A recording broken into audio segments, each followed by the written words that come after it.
once I get my drum and bass kind of feeling good, I look at the meters and try to get the kick drum hitting about -3 on the VU meter. And then when you add the bass, it gets to 0. So the low end of each of those things is adding about the same amount of energy, and they feel, tight together, and one's not overbearing the other or anything like that. Dude, I love that, man. That's the first time I've heard that.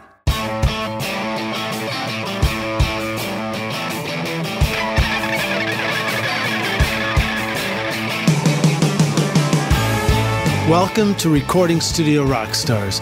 I'm Lid Shaw, and this is the podcast created to help you become a rock star of the recording studio.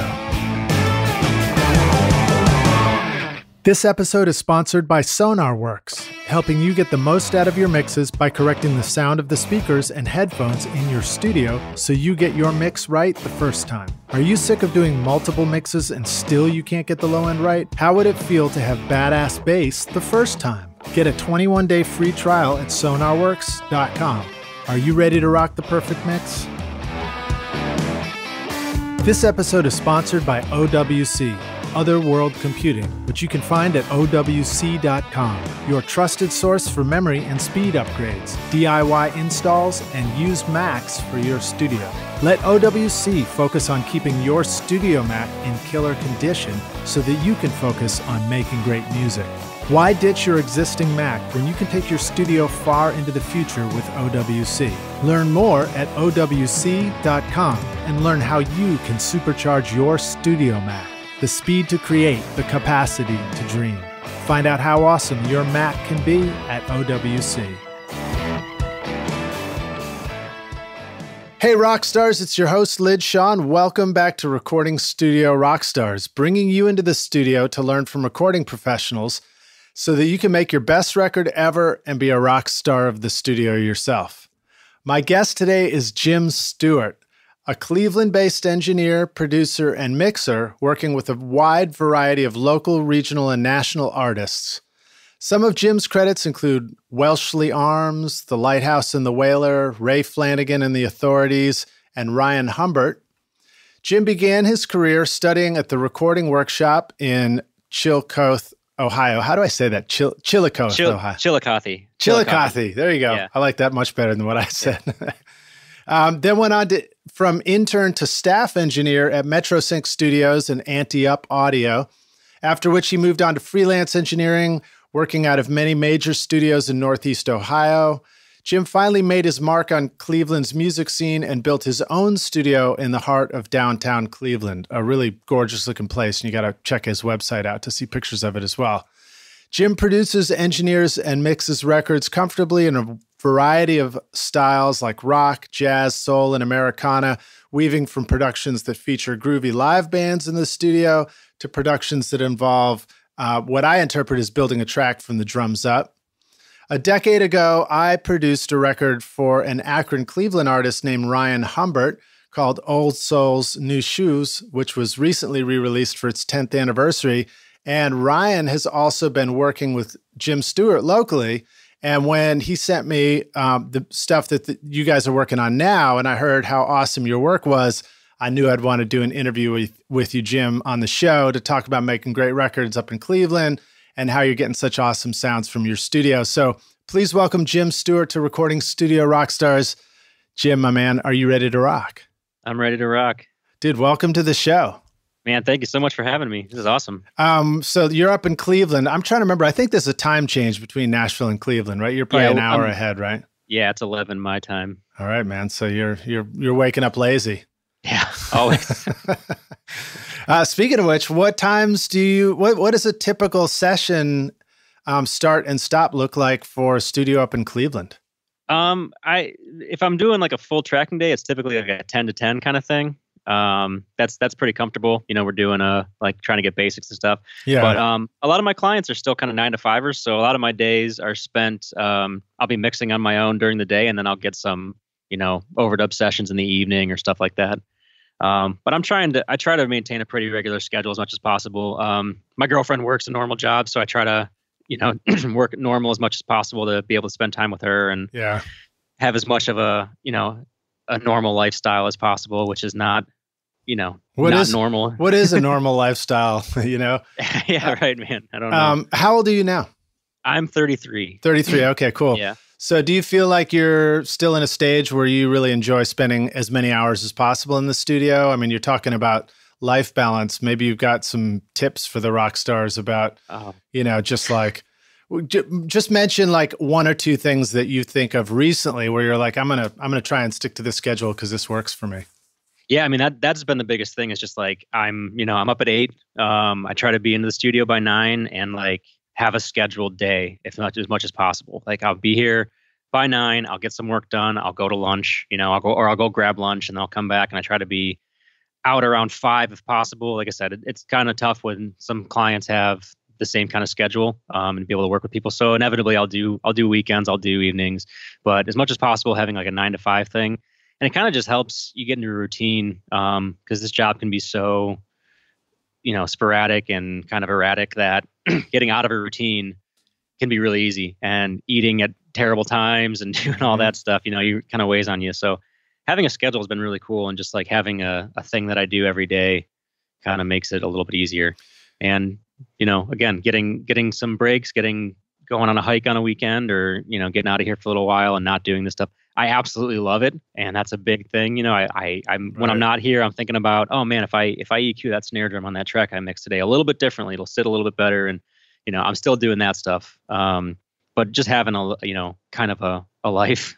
Does your girlfriend ever say, honey, any chance we could listen to a record that you're not working on?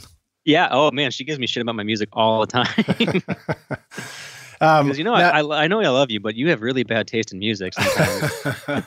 That's actually a funny thing because I think when we get into this, we assume that the records we will work on are only the records that we love and that like totally fit our taste in music. But sure, yeah. It turns out that it's far more vast than that, Yeah, absolutely.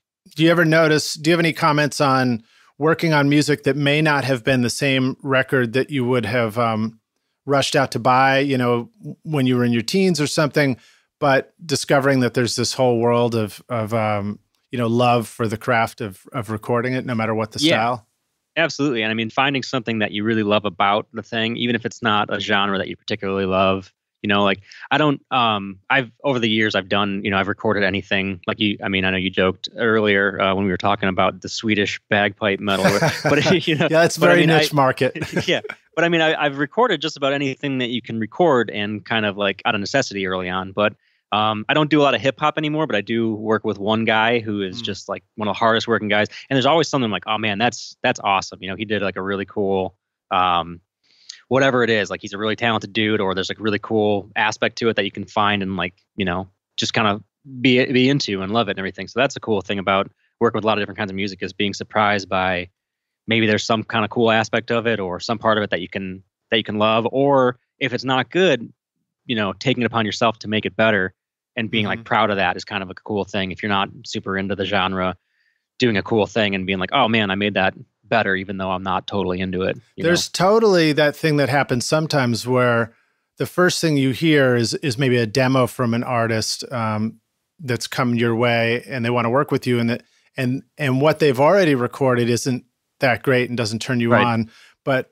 actually it could be a whole lot better when you apply, all the skills and knowledge you have to try and making it sound great. So sure.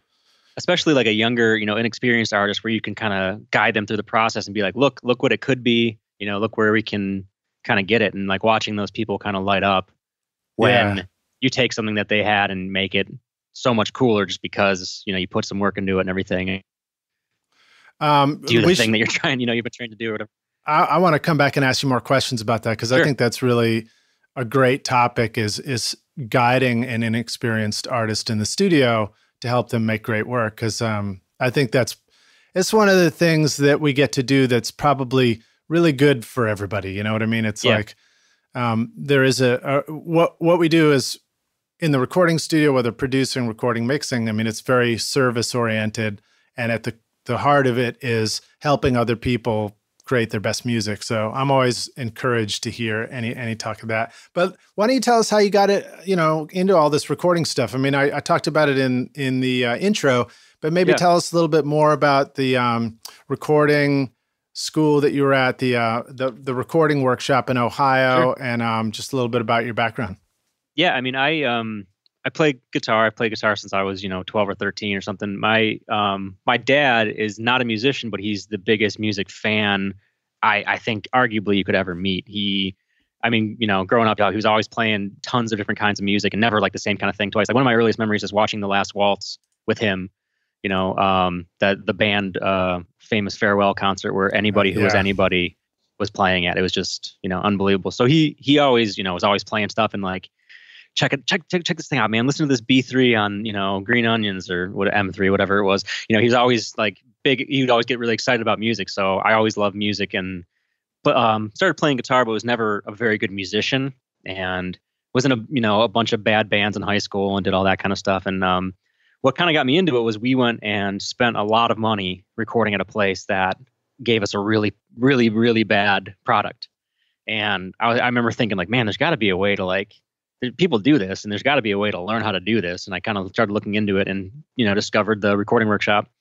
Prior to that, though, I did a couple little classes at Cuyahoga Community College, which I think you interviewed Tommy Wiggins, who was the he pioneered that program here. So I did a couple little intro to MIDI classes and stuff like that there, and then went to the recording workshop, which is it's basically a trade school. It's 2 months. You go down there and it's week 1, you're learning about microphones. Week 2, you got a band in and you're actually setting up and recording a band. Mm-hmm. It's really cool. I mean, it's a lot of, very practical stuff, which I think is important because that's how I learned. We did a lecture and then we'd go to the studio and apply what the lecture was about. So I was never a very good student in high school, but when it came to this stuff, I really wanted to know everything I could about it. And it was awesome to be able to just kind of dive in and really, especially when I hear stories about some other studios or some of the recording schools rather, where it's kind of like, oh, the first entire year, it's all just lectures. And then the second year you start recording, and that would drive me crazy. Yeah. If I couldn't get in and start actually doing this stuff that we were learning about, I'd go nuts. I'm working with a young guy right now in the studio's helping. And, I asked him after a session, I was like, how's it going? Are you enjoying it? Are you learning anything? Because it was a pretty fast paced session where I'm just trying to get things done. And he said that comment that's always so encouraging where he's like, oh yeah, it's great. He's like, I've already learned more than I've learned in school. And I was like, wow, you hear people say that, but it only really counts when somebody actually says that to you, who's going through it. And that's just really fun for me to hear. And it's encouraging. And it's just a reminder that being in the studio is still kind of like the ultimate way to just get to know how it all works. Absolutely. And I mean, I feel this was in my experience that what I kind of think recording school should be. I feel like it trains you to be a good intern, mm-hmm. So that you know what the microphone is that the guy's asking you to get, but then that guy's, where you're learning stuff from. And that's what I did. So I left recording workshop. I graduated and everything, and then just started putting out calls and resumes and everything, not really knowing how that all worked. Mm-hmm. And I got an internship at a studio, the Metrosync Studios, which was kind of on its, I don't want to say on its way out, but it was definitely, in the slower period. It had been there for 10 years or so beforehand, and it was in a really cool space, but, it was right around that time. So that was 2006, and it was kind of around the time when there was a transition happening, and guys who had been doing it for a while kind of weren't adapting to what was going on, and that whole thing happened. So I worked there for as long as I could until they shut down. I think it was 3 or 4 years, interning, and then picking up little gigs here and there and doing tape transfers. Cool thing about that place was it was attached to the legendary Agora Cleveland, mm-hmm. where all these unbelievable concerts happened, and the owner of the Agora had his office right next door. So he would occasionally bring over tapes and, say, hey, I got this tape I need to get transferred. And we would transfer tapes and everything for him. But I remember one of them he brought over, it was a 1/4-inch tape of Bruce Springsteen live in 1976 at the Cleveland Agora. And I remember I transferred it and I burned a copy and I gave it to my dad. And he's like, I remember dropping your uncle off at this concert and I had to go to work and I was so mad about it, and so there's a lot of cool stuff like that where he had all these. How was that concert? I mean, they're known to be such an amazing live band. Yeah, and again, this was 1976, right before I think it was right before they really, got huge, and just like it was a legendary concert around town, and my dad just again freaked out. I think they ended up releasing that tape a couple years later. Wow. And you can buy it. So well, that's cool, man. So hey, just for the rock stars who, are trying to envision these different locations in the country and sort of get a picture of the lay of the land. So Chillicothe, if I'm saying it right, the recording workshop, and then also Cuyahoga. How close are they to Cleveland? Like, what's the are these like all in the same little region, or are they kind of couple of hours away? Yeah, Chillicothe is a couple hours south of Cleveland, so it's like an hour straight south of Columbus. So about 3.5, 4 hours away from Cleveland. It's actually the first and third capital of Ohio. So little tidbit. First and third. First and third. But yeah, so it's a couple hours south of Cleveland, and then Tri-C, Cuyahoga Community College, is in Cleveland. There's 3 little campuses, and I went to the one that was just south of downtown Cleveland. Okay, cool. Yeah, and then the studios have all been in Cleveland proper. So Metrosync Studios was just downtown, just east of like actual downtown. It had again like this awesome concert venue, legendary concert venue attached to it, which is really cool because we would do live recordings and just drag a snake next door and record on the stage and everything. Oh, that's pretty fun. So you really got an experience of recording live bands together, and and kind of like what that that turnaround, like if we were just doing the recording or if we were doing the whole thing, or what it was. Like if we're doing concert recordings, we would just hit record, grab the multi-track, and then hand off drives at the end of it, and just kind of. Let me ask you this question: what were some of the first things you remember learning about effectively recording a live performance? Whether it was the process or whether it was something that you discovered about getting it to sound really good in the recording. I mean, like I think it's in that situation where it's like recording a live concert, kind of like being ready for just about anything, having an extra channel ready, having an extra, whatever it is ready to go, so that if whatever it is goes down, you can, take a few seconds and be up and running without losing much. Right. As in you can't record it if you can't record it. Yeah. Right. If you don't have it, you don't have it. And you can't do anything about that. So being ready to have it, having some extra channels on a snake, or, we had a splitter snake. So we were getting a signal and they were getting a signal, and just trying to be as over prepared as possible for that kind of stuff. As far as like live, recording a band in the studio, that's kind of a different thing. Mm-hmm. I like to, I mean, we can get into that stuff too, but as much as possible, trying to get people together and, play how they perform in the studio is one of my favorite things to do. What about, on a live stage thing? What about just sonically? Did you discover that, you needed to put mics in certain places you hadn't thought of before to get it to sound really cool? Or is it all just close mics that are coming through the PA anyway? Yeah, a lot of that stuff was close mics, and it's kind of on most of those situations, I was deferring to whatever the guy, it's like that's what the sound guy wants to do, and that's what we'd get. We would put spot mics where he wouldn't, take stuff, say like, he's not putting up cymbals or whatever because they're so loud in the room or whatever. So we would throw up spot mics and that kind of stuff. But mostly I was just trying to, get as close and as clean as possible so you can, do something with it later. But again, a lot of the stuff was already decided when we got there. It's like, hey, well, this is what we're using on stuff, and you can supplement if you need to. But again, we'd throw up maybe an under snare mic, maybe an overhead, maybe. What about room mics? I mean, I remember feeling like it was, I don't know. I remember feeling like there were a lot of mysteries around where you should put mics in the room so that it has a feel of a space to it and power and energy and all that. Yeah. I've done different things. Because obviously they're not really putting that stuff up, but we've done, we had done like mics at the side of the stage, kind of pointed towards the crowd to get that thing, or like a mono mic in the middle that kind of gives you some like room mic, I guess. But in those situations, I feel like it's kind of tough to get, a room sound with the PA going and all that, kind of chaotic stuff. Because it's almost not really a room. It's not like a studio room. Right. It's kind of just like you're getting blasted with everything. And, it's almost just like a distant version of that sort of thing. That's what the room mics always sounded like to me whenever we would try them. Do you remember, did you get much experience mixing those multi-tracks as well? No, I would do them for practice. But never for like, for the thing. It would never be for the release, whatever it was. If it was like live recording or video thing, like whatever the final would end up being. But I would always grab them and take them anytime I if it's something I was involved in something cool, I would always grab the multi tracks and just like practice with them. Yeah. Well, so I guess what I'm wondering about is, did you find that when you're mixing live stage mics like that to make an album mix, that you have to be really effective with, reverbs and creating spaces around some of the instruments to make them absolutely. sort of feel like they're in a space together? Sure. Feeling like they're real and not just like these, isolated individual elements, even though they're on a stage and you have that whole thing. Yeah. But I mean, like, trying to use a reverb and for multiple things, or like even like a convolution, like room sound kind of thing.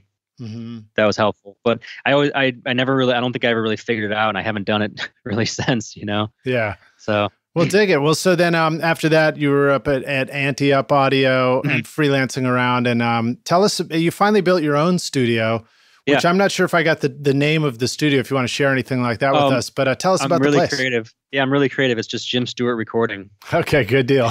Yeah. Keep it easy. It's like Sam Phillips recording. That worked for him, right? Right? Yeah, he did okay. So I did the freelance thing. I worked at another studio just for a couple years that ended up closing down too. That's kind of the story of larger spaces, especially in like a market like this where it's, we're doing mostly kind of regional stuff and not a lot of budget. But it was an awesome studio. It had great gear and I learned a lot of stuff going there.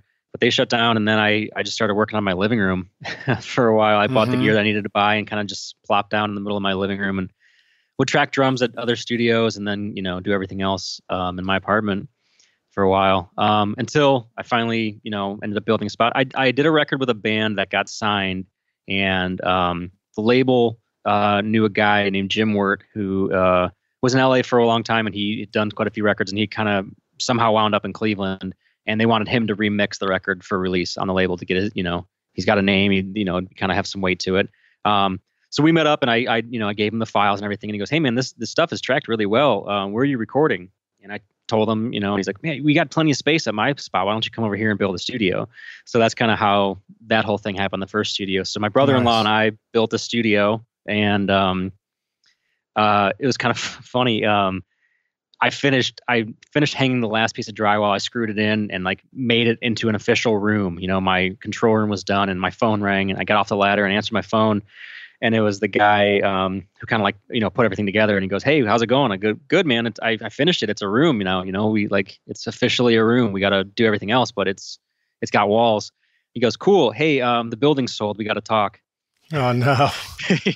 Oh man. So, yeah, that's one of the scary things about, studios and building and investing in a space. And, do you go commercial or do you do a home studio? All those kind of questions. Yeah. So that was, he's like, "Don't worry about it." He's like, anyway, we worked out a thing, and basically the people that bought the studio kind of relocated us, and they wanted the space, and they knew they couldn't just like oust us. Mm-hmm. So ended up, I finished that space and worked there for about a year. And then while that was happening, the people who were going to renovate the building built another studio. So I didn't have to build that one, which, I wouldn't have minded, but building 2 studios in 2 years probably would have been a little bit taxing. All right. So hold on, let me back up a little bit and see if we can extract some really helpful stuff too. Sure. So you were moving into a commercial space. As you did it, it was kind of a handshake, like, "Hey, come on in and do this thing." Sure. Is that sort of how you started it? Yeah. Right. And then, lo and behold, the real world comes along and somebody buys the building and is moving you around. Are you in that same space now? Are you in a space where you feel like you have sort of like a long-term arrangement or something like that? And do you want to share any tips with the rock stars about smart ways to engage in a commercial location with your studio? Yeah, that's the thing. Like, so yeah, I have a lease now. I've got an agreement with the business manager at the place, and we have our rental situation. So I don't own the building, but I'm paying rent. Mm-hmm. And it's stable. I've got a good situation. It's kind of a shared space. It's like so that guy Jim who I talked about, who mixed the record that I did, he's in another studio. We basically have 3 control rooms around a central live room. Oh, cool. I've always loved that concept, but I love hearing somebody who's actually doing that. Yeah. So we, none of us use the large live room, more than a couple days at the start of a project, pretty much. So we don't need it, 100% of the time. So we each have an overdub room, a good size. Or I've got, I've got a good size overdub room. I've got like a upright piano. I've got a M3 organ. I've got, so it's a good size room. And then we've got the big live room with a bunch of shared stuff. Mm. And it just kind of makes sense that we don't all need that big space. So it cuts costs down a little bit. It kind of keeps it manageable while being in a bit and having access to a large live room when needed. Is it a little tricky sometimes, as far as, if somebody's rocking out in the live room and you're in your overdub room? Can it be tricky to get enough sound isolation? Is that just is that one of those fears that people might have that you're like, dude, It's fine, man. You just deal with it. It's no biggie. Right. If I'm doing like a really delicate vocal or something like that, or, if I'm tracking heavy guitars and they're doing piano, in the big room, that might get a little weird. But, we kind of, we typically schedule around each other. We just share a Google Calendar and, first come, first serve kind of thing. Nice.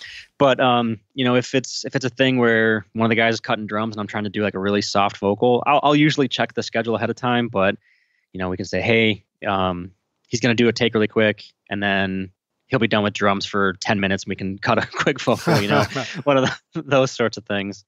Well, I mean, the Google Calendar thing is such a great reminder that, technology does make it easy for us to deal with stuff like that. I'm a single dad.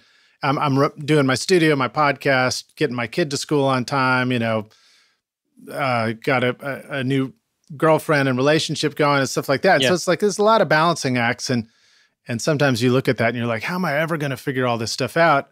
But then when you do it, you just start getting into a routine and, you stumble here and stumble there and then sort it out. And it's a good reminder that applies to, a shared studio space too, and calendars and schedules, and you can really just figure it out if you just go for it.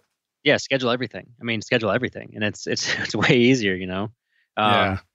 But yeah, I was kind of worried about that too, like just the dynamic, and we work differently too. So one of the guys he gets in there, he cuts all of his drums for a whole project, and then gets out of there. So it'll be 2 days of drums at the start of a project, and then he's out of that room for 2 weeks. That's what I would do. Yeah, I might hang on a little bit longer because but I'll also do shorter projects. So I try to get more done in a shorter amount of time. So I'll try to get a band in a room and maybe we'll set up in there for 3 days with everybody. But then by the end of it, we're done cutting most of the record. So that's, just kind of getting when we first started doing this, hey man, you're in the live room a lot. I was like, well, I'm, cutting live bands and we're going to be in there for 3 days or whatever, but it's kind of evened itself out a little bit. And this little confrontation is going down, by the water cooler and the snack machine in the break room. Absolutely. Yep. Very old school. So, the other thing about a shared studio is that, I have friends down here in Nashville even that talk about that and kind of miss that era of a shared studio space where you walk down the hallway and you see what somebody else is doing, or you do have a break room and you're, eating lunch across the table from somebody who's working on a different record. Do you find that it's really nice to have that kind of camaraderie of other engineers and musicians around all the time? Yeah, that was one of the biggest pushes towards getting a proper space with some other people was having that thing. Cause I at Ante Up, when I worked there, it was a lot of younger guys, kind of my age. We were all doing this stuff, but then there was a couple guys who were really experienced and, had this stuff, had a lot of awesome sounding records, and we could pick their brains and everything. But it was always somebody walking by and be like, hey man, what do you think of this? I'm working on this thing, and they'd come in and that was one of the coolest things, was just being able to instantly, bounce off somebody. Yeah. And I missed that for the years when I was just working in my apartment, nobody would come by, or I'd have to email it to somebody and maybe get a response, or, that kind of thing. And just being able to have that thing. It's hey, I'm working on this thing. What do you think? Or, check out this new, whatever it is. I got a new mic, I got a new plugin, I got a whatever. And, that kind of thing is really cool to have around. And just, be able to instantly pick somebody's brain or get an idea about something that you've never done before. That kind of thing is awesome. Yeah. Well, so I know we're already into our interview here a little bit, but I like to ask guests to share an inspirational quote, kind of kick us off and get us excited about hitting the studio. Sure. You got anything you want to hit the rock stars with? Yeah, this one probably seems more negative than I take it, but I can't remember even who said it, but art is never finished, it's just abandoned. Yeah. And I feel like that kind of, especially in, today's recording environment, when people know they can tweak something and they will. And when you're getting into, mix version 7, version 8 or whatever, it's all right, man, we got to just, you're getting nitpicky. We got to just put it out there. It's going to be great. That kind of thing. You got to just let it go and, call it done and finish it. I wonder how Art Garfunkel felt about that quote. He might have felt a little bit offended. Just sit on the street like, what the hell? Abandoned again. Yeah. It's so true. What are some ways that you like to get to the finish line with your records? If you feel like, you're trying to make it as great as it can be, you're trying to incorporate the feedback from these other people in your space, but you're also trying to, successfully abandon it.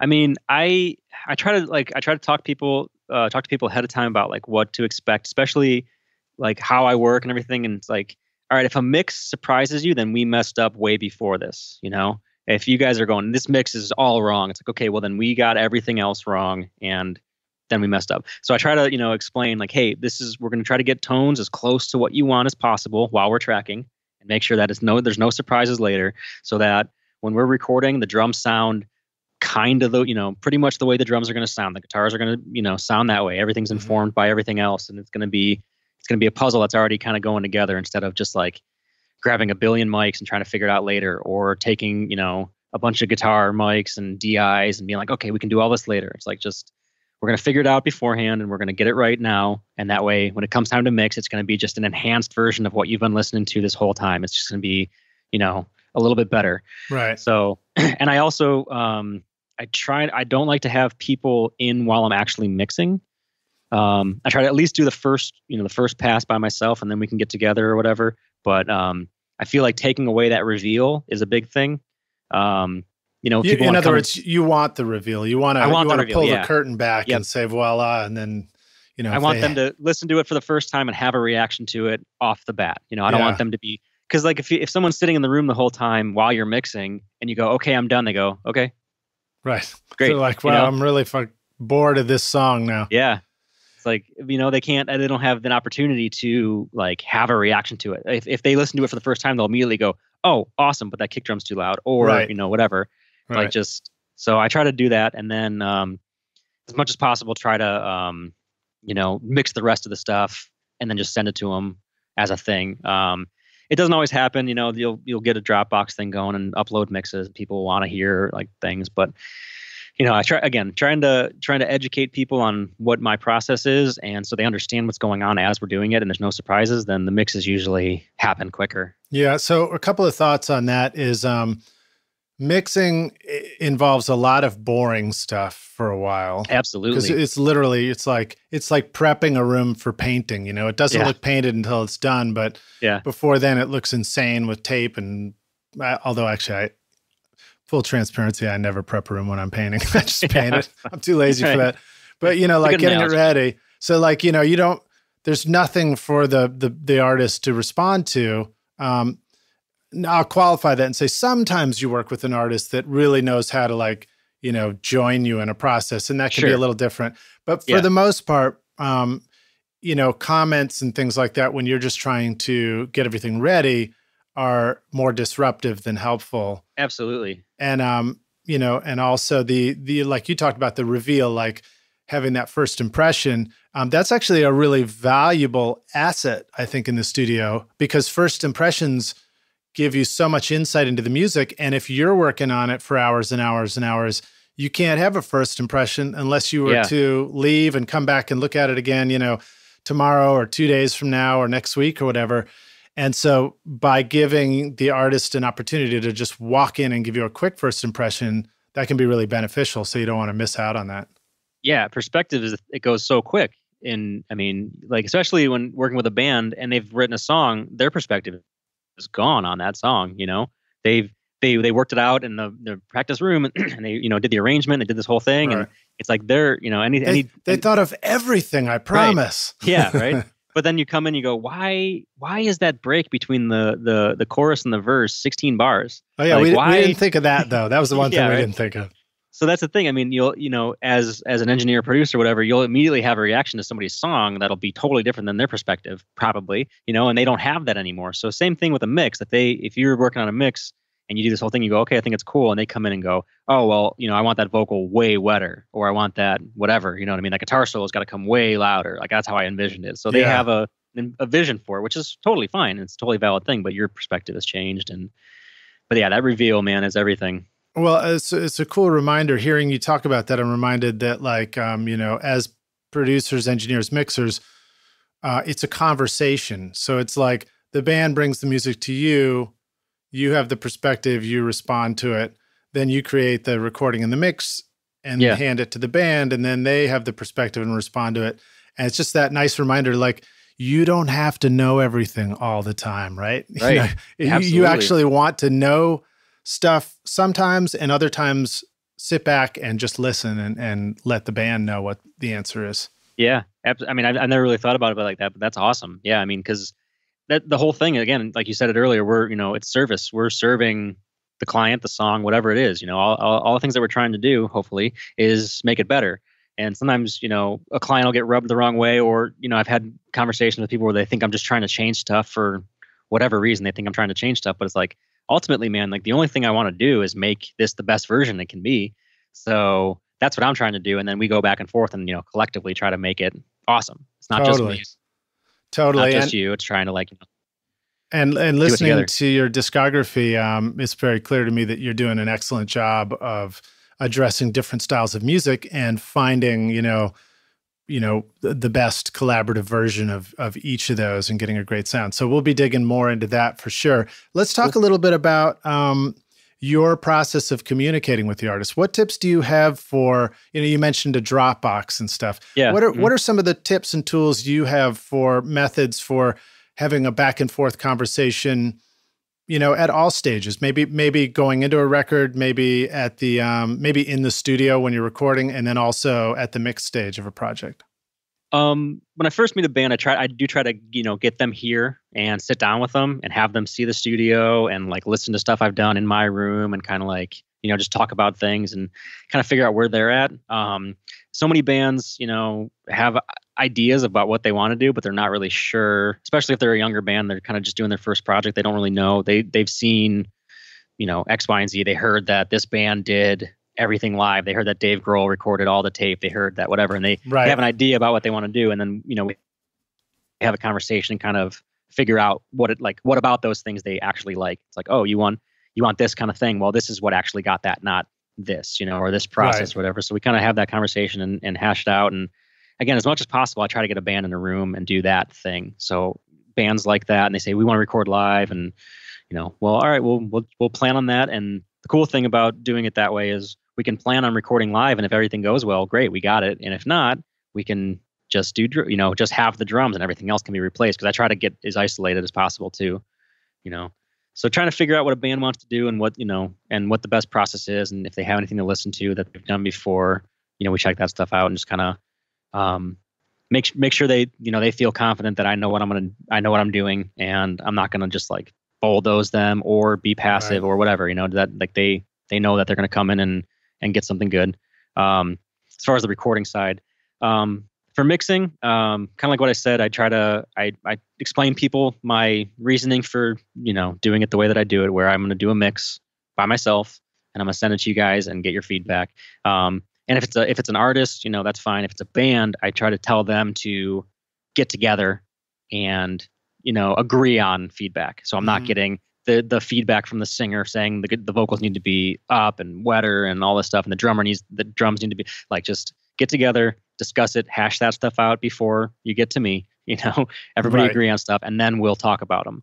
And it's not. I mean, I tell people too. I'm not just going to do every tweak that comes up. I'll if it's something like, oh, the tambourine needs to come up, cool, I agree, that's fine. But if it's something I totally don't agree with, I'll say, hey, here's that version. I don't agree with this. I think it's, whatever. And we'll kind of go back and forth on that too. But I like to have the band agree on input first, and then we discuss it. So do you typically have a band back in the studio for recalls, or do you have a back and forth through the, emails and text messages and all that kind of stuff? As much as possible, I try to get them to come in and just sit here and do it. Or, I'll use something like Nicecast or Audio Movers, which is it'll stream the output of your Pro Tools session to a iTunes link. And, if bands aren't local, or, they're all over the place and they, can't get down here or whatever it is, that's an easy way to do it. We can just send a link, say, all right, guys, here we go. And I play it back and they go, cool, turn that up. And I play, I can do pretty much real time tweaks.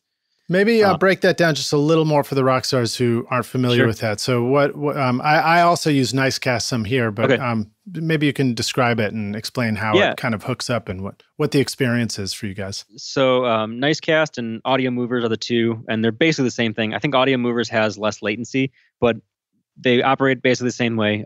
You take the output of your Pro Tools rig in this software, and you can create a link to send to your client. And as many clients as you want can click on that link. If you want the whole band and they're all in different places, they can click on that link and they get a streaming, basically like on iTunes, like a internet radio station pops up on their phone, and they can listen in as you're working in real time. And it's free for the client. They don't have to do anything except click the link. Yep. And I think like Nicecast is a few bucks. You can do it's free for up to an hour, and then it introduces white noise. And then I think you pay for a subscription after that. And Audio Movers is the same thing. It's like $4 a week or something like that. Mm-hmm. But again, they operate the same way. The thing I like about the Audio Movers one is it's much lower latency. So I noticed on Nicecast I would hit play and it'd be like 10 seconds before the client would hear it. So they're a little delayed. And they'd be like, "What was that?" And I'd be like, "What was 10 seconds ago?" But the Audio Movers is like half a second of latency. But yeah, it's really awesome. Basically, they can just listen in either while you're working and or I had a guy do it the other day. He's in Los Angeles, and we were doing this thing, and I had gotten a pretty good mix going before he hopped on, and then we just did tweaks together. And he was just sitting there texting me, more of this, take that back a little bit, whatever. And right, so they're listening to the audio through some speakers, but then to communicate with you, maybe a text message or just like a phone call and say a few things. Yeah, that's the only thing that is kind of a bummer about that is there's not like a built-in like chat feature or like two-way messaging kind of thing where they can just like be doing that. So however it works for them, like I said, this guy just was texting me. But what's so awesome about this technology too is you could have you could have three members of the band in three different parts of the city. One's listening on great speakers in the house or studio. Somebody else has just got earbuds on, and somebody else is driving around in a car streaming this stuff at the same time. Yeah. So it really does make it easy for somebody to follow along. And I always love hearing example stories of that, in use cases where people are using it. So that's very cool. Yeah, especially, so this guy driving in his car, that's like his perspective. He listens to music in his car all day. That's why we do the car test. And if he's in there doing the tweaks, then it's like he knows it's going to sound good. Right. In that situation. And it also saves from, doing back and forth tweaks. I know that's like someone sends a list of tweaks, you do the tweaks, you print a mix, you send it back. They send more tweaks, you print another mix, send it back. And this way it kind of eliminates at least a couple of those because they can agree on it right there. You can still do the mix and send it to them and they can live with it for a second. But it's like, is that better? Yeah, that's better. They don't have to come back to that tweak, So what monitors are you using in your studio and how do you describe your listening position and environment where you're mixing from? I've got the Focal Twins. I've had them for probably 4 years. My room's kind of weird. It's a little bit of a box, lower ceilings, parallel walls and everything.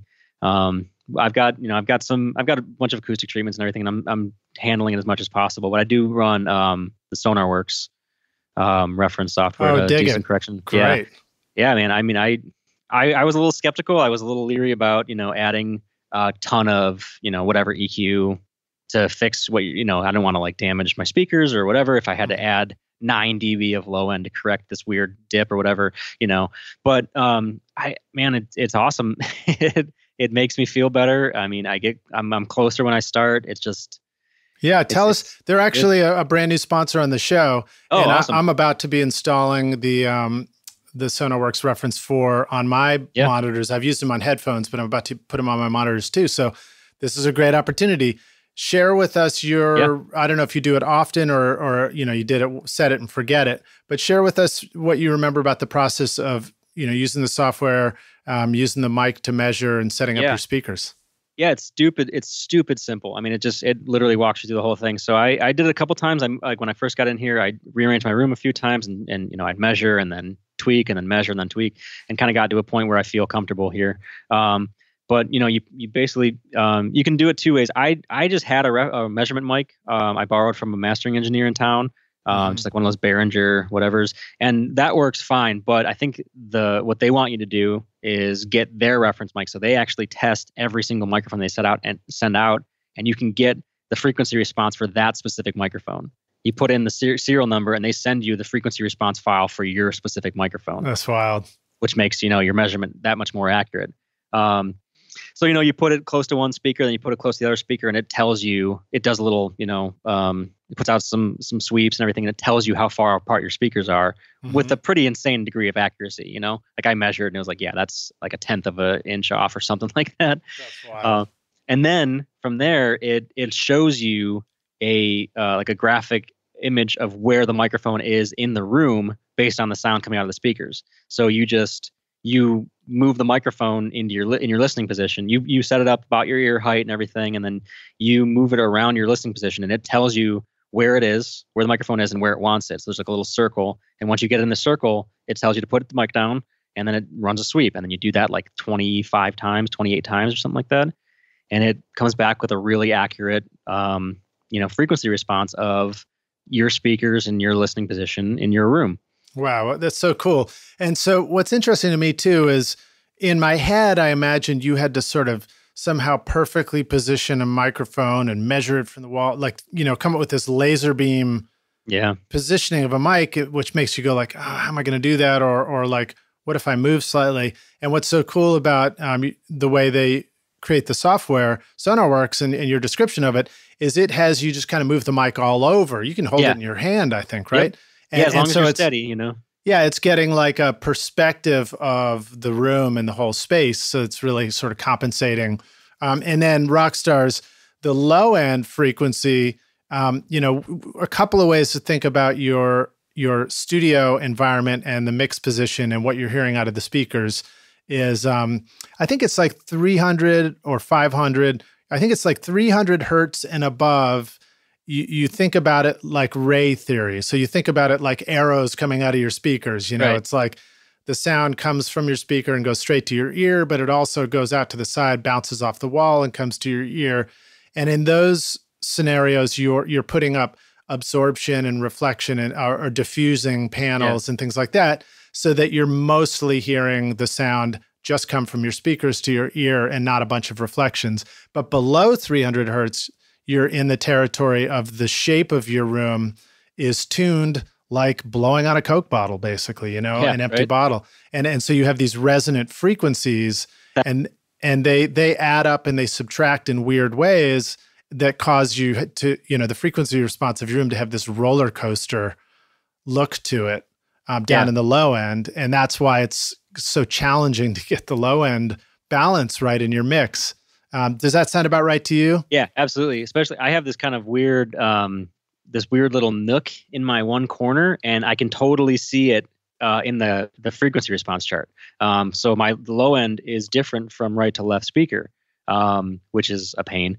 But it's again something I've kind of dealt with, and I'm still tweaking stuff and changing things here and there. Mm-hmm. But that was one of the things I had to like figure out. So my right speaker has a 3 or 4 dB dip.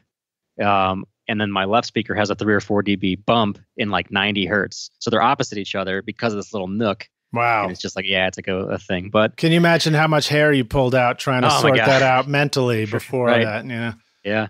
And like I said, I did what I could. I treated things. I put up, I've got the absorber, like you talked about. I've got a cloud. I've got absorption panels on the sides where my first reflection points are. I've got corner traps. I've got a big diffuser on the back wall and everything. And I did all that stuff. Prior to SonarWorks, I'd measured and kind of did all that stuff. And then SonarWorks was kind of just like the last little, icing sort of thing, but it totally works. So, and this is a very me scenario, but I actually recently just put a standing desk in my studio. Okay. So I was really thinking I wanted to get up out of my chair while I was working. I was fretting over how I could do it.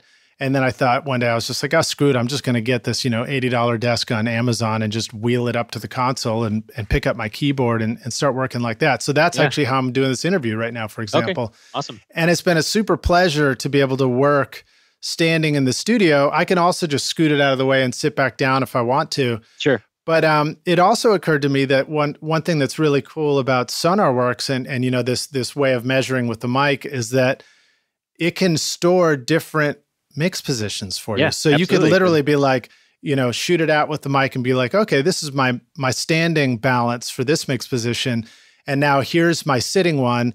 And I suppose maybe I could even go to the back of the room and be like, okay, here's my back of the room mix position if I'm going to remote control with the laptop. And that's super cool, as a concept. So I'm really excited about digging into that and getting that all sorted out too. Yeah, I've got a couple of different things set, and I've got another setup for my little twin, and I've got my focal headphones, and it's got the correction for those too, so I can just jump to headphones, because what they will measure most popular headphone brands and make like an average correction for those. Mm-hmm. So they flatten out your headphones, basically. Yeah, right, as much as possible. And so let me ask you this. So like, talk about your experience of making this tweak to your monitors and to your headphones, and explain or describe like how it affects your mixing experience, the process. One of the things that I think is wonderful about it is this concept of like, why do so many revisions to try and get the low end right if you could get it right the first time? Absolutely. And maybe you can comment on that. Yeah, I mean, like that was one of when I was tweaking. I'd take a measurement and I would move my speakers a little bit and just kind of doing, what the books tell you to do. It's like, you want your speakers closer to the wall, it's going to do this. You want them farther, it's going to do this. All this stuff. So I was moving them closer together. I was moving farther apart. I was moving closer to myself or the wall, and just kind of doing all these tweaks until it felt kind of like how I was used to, and then doing the SonarWorks thing. But that, I mean, really, it's been huge for especially the low end. That's been the big thing. It's just trying to get that right, because that's the hardest thing to get right, is trying to get that. So like, what have you noticed when you're doing a mix? Did you find that just like, did you do totally different EQ moves, or was it more like you just instinctively set the level for your kick and your bass, and then when you listen to the mix later, you're like, oh, that sounds great? Yeah, that's what it is. It's just like, I'm doing what I feel should be done, and I'm not really noticing that I'm not. It's just like, okay, that feels like the right amount of low end that I'm expecting, and then I move on, and then I get in the car and it's like, yeah, that's what it should be. And that's the way it should be, man. Yeah, that's exactly right. It should just be a thing that you don't have to worry about. Is it okay? This feels like too much low end, but I know that if I get out of my room, it's not going to be enough low end, so I have to add more low end, and it feels crazy the whole time. But that when you get out, like that would drive me nuts. And I've done that before, but it's like, you get used to it, I guess. But if you know your room and know your speakers, but it gets me there quicker. And I've got a little set of VU meters above my monitor that I use for doing the low end thing, getting the kick and bass to kind of feel right with that. Oh, talk about that. So it's I heard about it from Jakir King, who I'm sure, got it from whatever, but they've talked about it many times. So I've just got the meters set to my mix output. And once I get my drum and bass kind of feeling good, I look at the meters and try to get the kick drum hitting about -3 on the VU meter. And then when you add the bass, it gets to 0. So the low end of each of those things is adding about the same amount of energy, and they feel, tight together, and one's not overbearing the other or anything like that.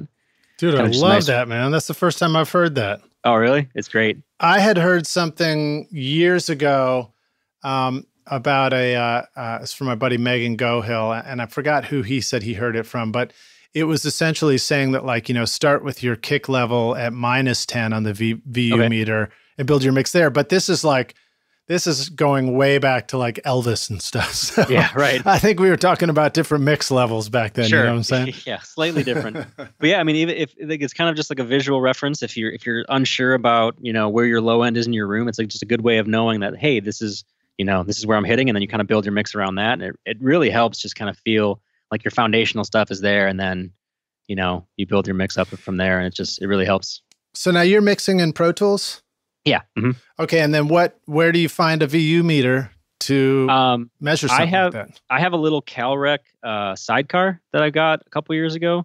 And the guy I got it from just had all these extra pieces to kind of fill the like the penthouse of it. There's like these little, there's like a fake de-esser and like a good plasma meter, stuff like that. And it was just like to fill the blank panels. But one of the things he gave me was a VU, like I said, a VU meters. So I made a little box, and I wired them up, and I plug it into I just have an output of Pro Tools that I send to the meters off my master. And So you would like route out a secondary output from Pro Tools or something like that. Yep. Clever. So I mix through. I mean, I print. I don't mix. I'm totally in the box, so I don't go through any analog outboard. But I do print mixes. So I route through a stereo aux and then print to an audio channel. Mm-hmm. And that stereo aux I just send out to my VU. Like I have in my preset, I have it just says VU, and that's just my VU meter outputs. All right, dig it. We will definitely get into some of your mix techniques here in just a moment.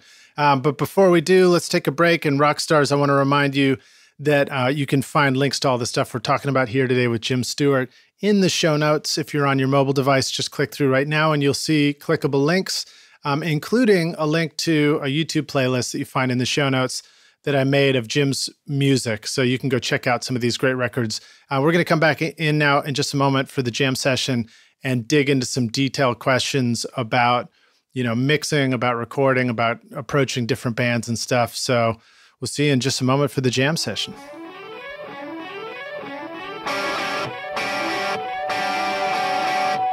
You have already invested in your studio speakers, headphones, and treatment of the room. And you're passionate about creating great music, but your mixes don't seem to translate to the rest of the world. The reason is that your speakers and headphones are not telling you the whole story. The frequency response of your studio has huge peaks and valleys all throughout the low end that are completely screwing up your perspective. You may be doing your best to hit the bullseye with your mix, but your room makes the target of a perfect mix impossible to find. Wouldn't it feel great if there was a simple tool that could fix all that for you and help you get your mixes right the first time? Introducing SonarWorks Reference 4, the affordable solution to correcting your speakers and headphones in your studio. Built for Windows and Mac, SonarWorks helps you position your speakers, correct your control room imperfections, and get $1 million sound on a home studio budget. Get a 21-day free trial at sonarworks.com and start your journey toward the perfect mix. Are you using a Mac in your recording studio? Are you tired of feeling like the studio setup you worked so hard to create is becoming obsolete too quickly? Wouldn't it feel great to have a trusted friend to help you keep your existing Mac and studio setup current and relevant so that you can focus on the thing you love most, which is making great music? Well, now you can rely on OWC, Other World Computing, which you can find at OWC.com, whose mission it is to help you get the most mileage out of your existing Mac. Whether you need to upgrade your RAM, install an SSD drive, add more connectivity, or simply find a great used Mac that's ready to rock, OWC will help take your studio into the future with a vast library of DIY install videos, 24/7 friendly support, and free shipping in the US on most items over $49. Why get frustrated and ditch your existing computer when you can take your studio into the future with OWC? Learn more at OWC.com and find out how awesome your Mac can be at OWC.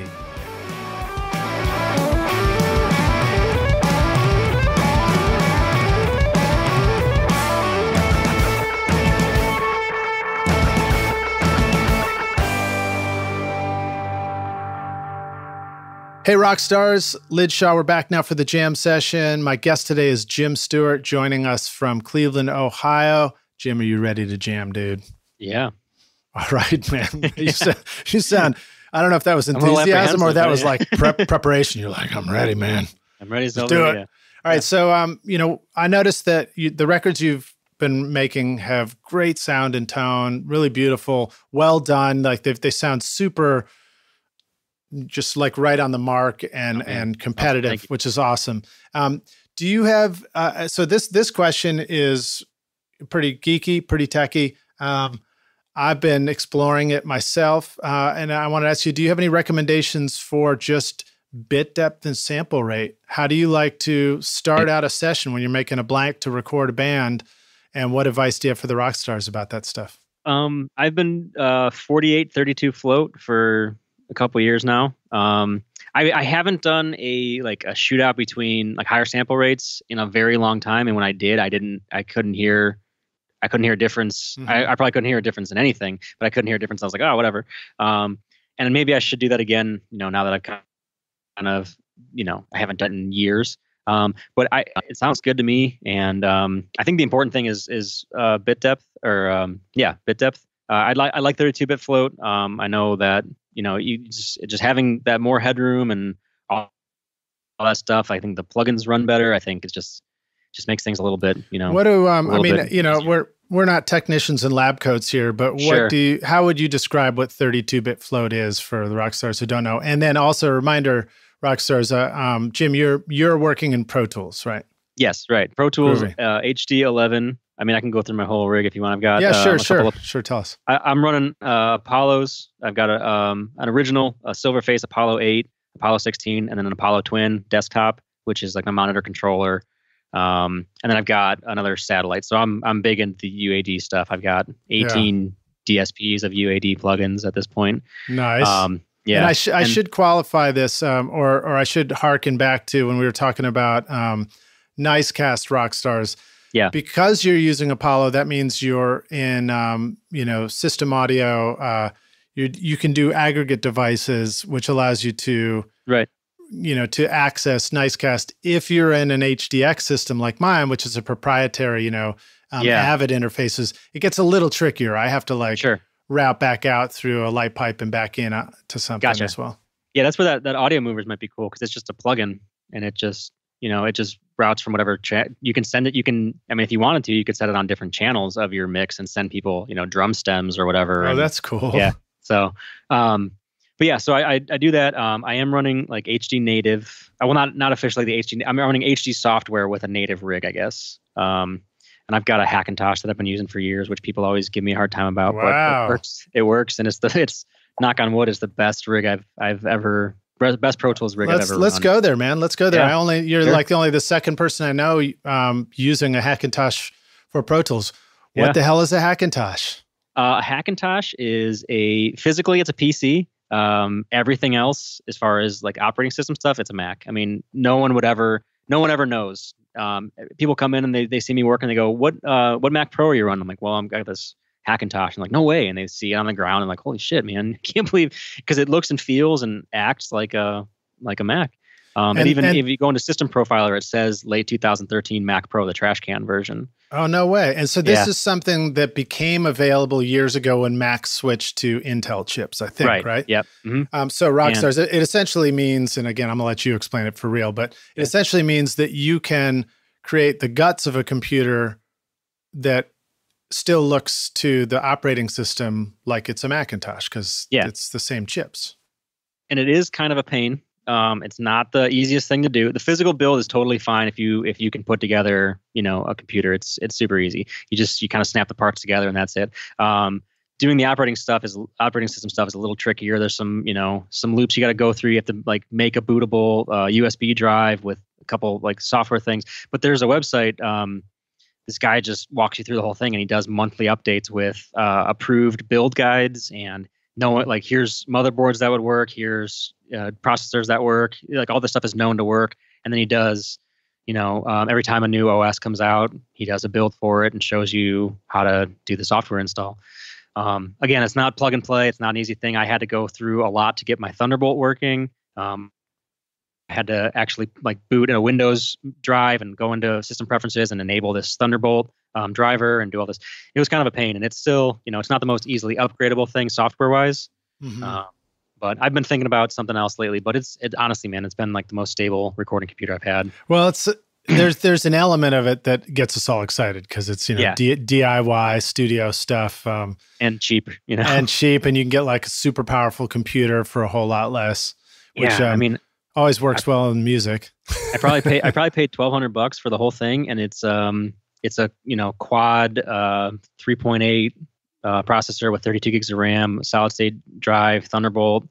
I think 8 hard drive bays. It's crazy. It's really souped up. But again, there's some quirks. So and so I guess a couple of takeaways. One is Rockstars. If you wanted to dive into this for the first time, you might set aside weeks to figure this thing out, right? Don't be like, oh, I got a project coming up this weekend and I'm going to build this computer for it. It's like, that's not going to happen, know? And just be ready to like troubleshoot some stuff. But again, if you're feeling savvy, I like building stuff. I like doing that. I've built a bunch of gear. I've done, a bunch of DIY projects, and I like that kind of idea. So it was fun for me, but I still had trouble with it. And I had a buddy of mine who had done one prior and he helped me out. So, And then I guess the other takeaway too is if you go down this road, every time there's a new Mac update, OS X, things like that, you can't just go. Right. You can't go into the App Store and hit update. Right. You have to carefully one step at a time. Yeah. Some people have actually had luck with that somehow, but like it's not a thing that, they don't recommend that at all. And they say, look, you could just brick your whole computer and lose everything and all that stuff. And if you're not familiar with what bricking your computer means, imagine you took your whole computer and threw it out the window. Yeah, right. All right, dig it. Nice paperweight. Awesome, dude. So 48K, 32-bit floating point. The 32-bit floating point, my understanding is it's a different way of processing the math in the computer where you no longer have a ceiling on your headroom, so that as a signal gets hotter, it just kind of like shifts the numbers down or something like that, and you've got plenty of room. Point means it means it moves a decimal point, so it just kind of lets you keep going, I guess. That's there's always technical, data and spreadsheets and stuff I'm sure you can find out about, but that the best of my knowledge is like, if you go to clip an individual plugin or clip an individual track that's not your mix output, it'll just kind of shift a decimal point over and it won't actually distort or clip your, it'll just give you more headroom. Well, I could be totally wrong about that, but no, I think that's about right. And I mean, again, we're not in lab coats. We don't have to. We just have to know enough to generally get it, I think. We also just have to know which one to do to make some great records. You know what I'm saying? Yeah, right. I mean, how many people were doing 4416 for a while when that came out, or just it doesn't matter. Right. Well, I've been using 3296 a lot lately, and I do like the sound of it. But I noticed that, my computer will drop out of record and stuff like that, or it'll pause on playback, and it's saying you got to move your CP or your buffer size or whatever. Size higher, and so that stuff can be real frustrating. Do you run into some? Well, I guess if you're doing 3248 all the time, it just seems like it is. But do you have any sort of obstacles that you run into with that are worth knowing about? Not really. Like I said, this has been one of the most stable rigs. I moved from Pro Tools 10 to Pro Tools 11 not too long ago. And I don't know what happened. I mean, it's just, I don't know if it's the dynamic plugin processing that they added in that, or the disk caching, but it's so much faster. So the dynamic plugin processing means that plugins will only be using CPU when audio is present. So if you have, a bass track and it's chopped up into little bits, it won't, process in negative audio or whatever. So it'll free up the DSP during those little sections here and there on, every track in the entire song, which is helpful. And then the disk caching thing, you can load your project into RAM, and it makes it real snappy. Right. So it actually, it's like your project is loaded into RAM, so that if you just drop your cursor on anywhere on the timeline, it can play instantaneously from there. Right. Or pretty close to it. And I mean, I'm running at 64 samples on my buffer size sometimes, and I'll be doing full mixes, 100 tracks, buses everywhere. I do parallel processing. I do all this stuff, and I'm like, oh, I'm on 64 samples. I didn't even realize, because everything's running fine. Yeah. So. Well, and another thing to be aware of, Rockstar. So, for example, if I'm doing 3296. 96 is going to be double 48, if I'm doing my math right here. Yeah, double 48. Yeah. And so technically it's kind of the same thing as saying I'm trying to play back twice as many tracks in my session, right, as if I had done it at 48. And just like you pointed out, I mean, I've done records across different formats going all the way back to ADATs, the 20 bits or whatever. I think before, I forgot what it was. 20 bits was the high res one, or that was a low res one? I can't remember. I don't remember. But blackface ones and all that, and you find stuff that sounds great, like the old 88824s I had for my Pro Tools. I can pull up old records on that. I'm like, wow, that sounds killer, So the guy that's in the other room, he's still using those. He's got a Pro Tools 6 with 888s, man. I got a full rig sitting upstairs on a shelf. Sounds like $40. Yeah, it sounds like 40. All right, so great. Let's keep jumping forward. Another thing I noticed about your work was going to visit your website, which is awesome looking. You got a gorgeous website. So let's just dig into that for a sec for the rock stars who are thinking about man, I got to get my website together. How did you create your website? And Wix. what can the rock stars do to upgrade their website and their story? You had a really good approach to just having a good story out there. Well, the website thing was all Wix. And the, if you guys, I'm not sure if I can plug somebody else, but Sure. Brian Hood, that Brian's great, Figure Home Studio. Yeah. He's got he's awesome. He's got a like a free website tutorial, and it literally, it might take you through a thing that ends up looking exactly like a handful of other people's, but at least the idea of what to do and how to keep it clean and make it, just kind of get the stuff is really cool.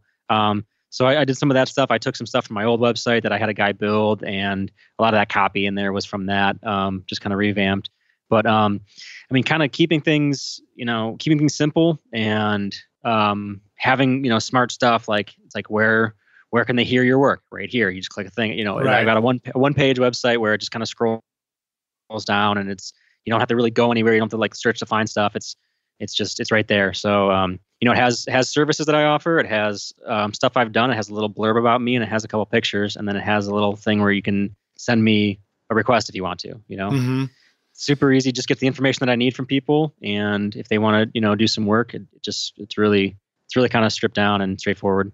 Well, so again, to break it down for people who are trying to think of what they should do, one thing you talk about keeping it real simple. So rock stars, keeping it real simple sometimes means don't try and make a damn website from scratch. Go use a service that like all you have to do is just say, I'll take one of those. It's like going to the penny candy store. Yeah, You're like, drag and drop. I'll take a chocolate covered almond. I'll have one of those flying saucer things and, a candy cane. That's good for me. But like, you have these sections on there that look really nice. You got a nice photo. So you are going to need nice photos for your studio. Yeah, that's huge. I think, right? I think that's a big part of mine is that I had a dude come in and, like he took some great photos, and that's the big, I'm using them in large ways. You know what I mean? They're like the full background of my a landing page, and they're the full background of a couple other spots. So they're really kind of dramatic, and but while keeping things kind of sort of simple. It's just a background image, but it instead of having a link to go to, here's studio pictures. Right. They're just kind of there, and they're they provide the background of another section. Yeah. Which I and think then is cool. just for concept, of course, there's still like a menu thing at the top when you land on the first page, and if you click on it, what it does is instead of going to a new page, it just sort of like scrolls down to that section of this one big landing page. They got fancy websites names for this kind of stuff, parallax or something like that. Yeah, that's the parallax view in the background, the way the photo kind of the way it moves versus the way the page moves. That's the parallax thing, whatever. Yeah. But yeah, why not just have you can go and have pick from a list of well-designed websites that you can just customize as much as you want. You have a good template. I use a mixing template. Why wouldn't I use a website template? Right. And then also you had a really nice audio player on there, and when I looked at it, I thought, I don't think this is SoundCloud. I think this must be built into the website. Yeah, is that true? It is. Yep. So that's clever too, because that means you're not relying on third-party stuff to hopefully work when somebody pulls it up on their phone or this other thing or whatever. And if Wix is the host like you're using, they've hopefully figured out how to make this player work on different things. And then it's really easy to be very in control of what your, the examples of your work are that you want people to hear. Yeah. And that particular player, you can have it so that if you're an artist, you can sell your song. Like you can have a download option and you can pay $1.29 or whatever, if you wanted to. You can, the way I use it, I just put no charge or whatever. And you can't download the song so people can and listen. No one wants to go to my website and download songs of other people. They'll go to the artist page or whatever, but just to get a quick little, thing. And then and I hope I don't ask this question and get anybody in trouble, but is it a thing that people will have to consider, if the records belong to these artists, but they want to include a link directly on their website, you just simply say to the artist, hey, I'd like to, help promote your track. And maybe you can have the link to their iTunes page where they're selling it as well. Yeah, absolutely. I usually ask if I can include a song, that we've worked on together. And I on my website too. I know some people kind of have various beliefs on this, whether you should list what you did on it. I think you should. Mm-hmm. So like mine, they'll say what I did on the project. If someone wants me to, if they listen to a song and go, oh man, that sounds awesome. And I want this guy to mix the stuff. And they looked at it and they're like, oh, he didn't mix this one or whatever it is. I want to be on the up and up about that. But I always ask people, you're like, hey, this stuff turned out really cool. Would you mind if I added it to my portfolio? And I mean, people almost always say yes, because it's kind of like, you're validating their art too, Sure. Like saying, Yeah. oh man, I brought him this thing and he likes it so much that he's going to use it to get other clients. I think that's a cool thing that people, they almost always say yes. And I think when you're using a website host like that, it becomes easy enough that you just finish a new project and you're like, ooh, I'd like to add that one to it. Or they Super send you easy. back from mastering. You're like, hey, I want to put that up on my page. And then you just go add one more song into your little playlist or whatever. You can rearrange them. You can add photos. It's really stupid easy. I'll, do it after the song has been released by the artist, of course. But, right. But yeah, it's really easy. And like I said, as long as you can get into the thing, you can customize any part of that website. You can customize how long it takes for the like little clickable buttons to show up or the backgrounds. I mean, you can do anything. You can obsess over it. It took me, I got the bulk of it done in like a couple hours, and then I spent the next couple days like really just sitting there and tweaking things. And there's an option to look at it on mobile, so it'll show you a mobile view and see what it looks like, and you can change things on just the mobile version or whatever. It's pretty awesome. Yeah. So rock stars, if you're not thinking about website stuff very often, know this: most everybody that checks out anything you do on your website or takes a look at is looking at it on a mobile. They're on their iPhone or their Android checking this thing out. So make sure it looks great there. So one of the things that I also noticed that you did a really wonderful job with, Jim, was that you, and I think I included a link in the YouTube playlist, but you made a wonderful, simple video that kind of promotes your story, where it looked like you had somebody interview you and kind of, you answered questions about how you like to make records. And I thought that was really clever. And, do you want to encourage anybody else to, tell their story well for their studio? Yeah, I think that's a cool thing. I mean, it was a guy that I had worked with. He was in a band that I worked with, and that's what his day job is, doing video work. And we kind of figured we could collaborate on something. And I was like, he approached me, and like he was doing these artist series. So he did like another one with a guy who's like a graphic artist and that kind of stuff. He's like, hey, I wouldn't mind doing one of these, and you can always use it for your own use. Sure, that'd be great. And I thought it was a cool thing to just kind of get in and see the space a little bit, because he kind of walks through and you can hear some stuff I've tracked, and is the bed music, and just asking some questions. And I mean, I thought it was kind of just a cool way to put something out there that's like a quick and easy sort of get to know you. Yeah. So in your case, you did a smart thing, and you knew somebody who was good at producing videos. Yeah. If somebody was like, man, I don't know anybody, or I've just got an iPhone, how would you describe like 3 simple breakdowns of what goes into a compelling story video like that? I mean, like that kind of stuff, I feel like it does kind of have to look, out to a certain level for it to be interesting. Some of the like the long shots and like that kind of stuff, the way he produced it, are important, because same thing with the website. If you're putting something up, it's got to look up to a high quality, and to represent you. I mean, if you're trying to get people to bring you their stuff, and you want to represent yourself, it's gotta be impressive looking. So I think that is a part of it, important part of it, for it to be compelling. It's gotta look nice. So if you can find somebody that can do good work, I think that's huge. Let me interpret what you just said too. It's almost like you're saying the quality of how you present yourself on your website and through a story video about what you do should at least match the quality of the work that you're aspiring to create in your studio.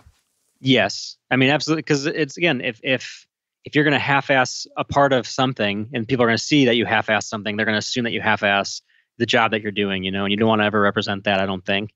Yeah. You want people to always think that you care about what you're doing and what you're working on, and as much, as many aspects of that you can control, do it, So if you're gonna put something like that out there, make sure it's good. And I trusted the guy that he was going to do work. I mean, I didn't have any part in the post-production process. I didn't have any, like I just said, send it to me when you're done, and he did. I was like, that's great. And I'm awkward. I feel weird when I'm talking about myself and doing all that stuff. So this is one of those things. But like that thing, I was like, he sent me a list and just had, read off a few things and had me go through each answer a few times until it felt kind of natural. And he was really good at that, kind of making it feel good.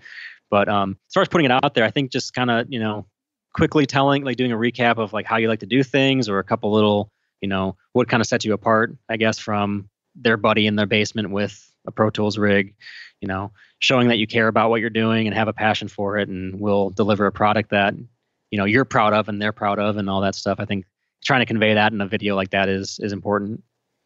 Yeah, totally. I think that was great. And it really did seem like you just describing what you love about making records and what's important to you. And so I think if I was a band, I'd see that and be like, oh, well, that's important to me too. So Yeah. seems like a good guy to work with. Yeah. I mean, that's the goal, is just try to, like, convey why we love doing this thing. And, hopefully people can pick up on that and you're not just trying to do it. I mean, because nobody's going to do this going through the whole process that we go through to get to the point where, you're successful for the money or whatever, because it takes a long time and it's really hard and it's grueling and you got to do all these things in life, and people have to kind of, you have to get involved with people who are understanding of that kind of lifestyle. And it's a thing. I mean, it takes a while and it's tough. So you got to love it. I mean, people got to see that you got to love it, Dig it. All right, rock stars. Apologies. I've been asking a whole lot of questions about what I think are cool things, but we all know you want to hear all about making records. So let's jump into some specifics. Yeah. Jim, you've done a lot of great records. One of them was Colin Miller, which was a killer soul band. Oh man. Yeah. Tell us how you approached recording that project, getting the best sound. Did you use analog tape? I mean, it sounds old school, in a good way. But we definitely approached it like that was, he wanted tape, and he's like, hey man, I really want to do this on tape. And I was like, I'll do what I can, but we couldn't figure it out. We got an old Atari machine in the other room, but it wasn't happening. So I was like, all right, let's just act like we're on tape. We'll track it to Pro Tools, but we'll get tones, and the way we work is going to be acting like we're on tape. So drums, bass, one rhythm electric guitar, keys, and I think that's it. We're the core track, and that is a start to finish one take. We did several takes, but that take is one take of that, start to finish, and everybody in the room playing together, isolated, but again, yeah. Well, so let's talk about that. What describe the room a little bit more, and how would you go about isolating those instruments so the band still feels like they're playing together? It's a good sized room. It's about 35 by 35, kind of an odd square. It's got some jut outs and a big pillar in the middle and everything, but it's also got kind of shorter ceilings. So I make a little like a drum tent with gobos and like moving blankets over the top of it to kind of isolate that stuff. And I like using ribbons on overhead, so getting rid of some of that backsplash from the lower ceiling. Am I remembering correctly that you had some gobos that look like kind of like slatted diffusers or something like that? Did I see pictures? No, of that? they're kind of big, just like it's like a like 4x8 sheets of plywood with a frame and like just stuffed with they're on wheels, but they're stuffed with like 703 or like Roxol or something like that. But they're just big black and white baffles, and I just hang like heavy duty moving blankets from them. Nice.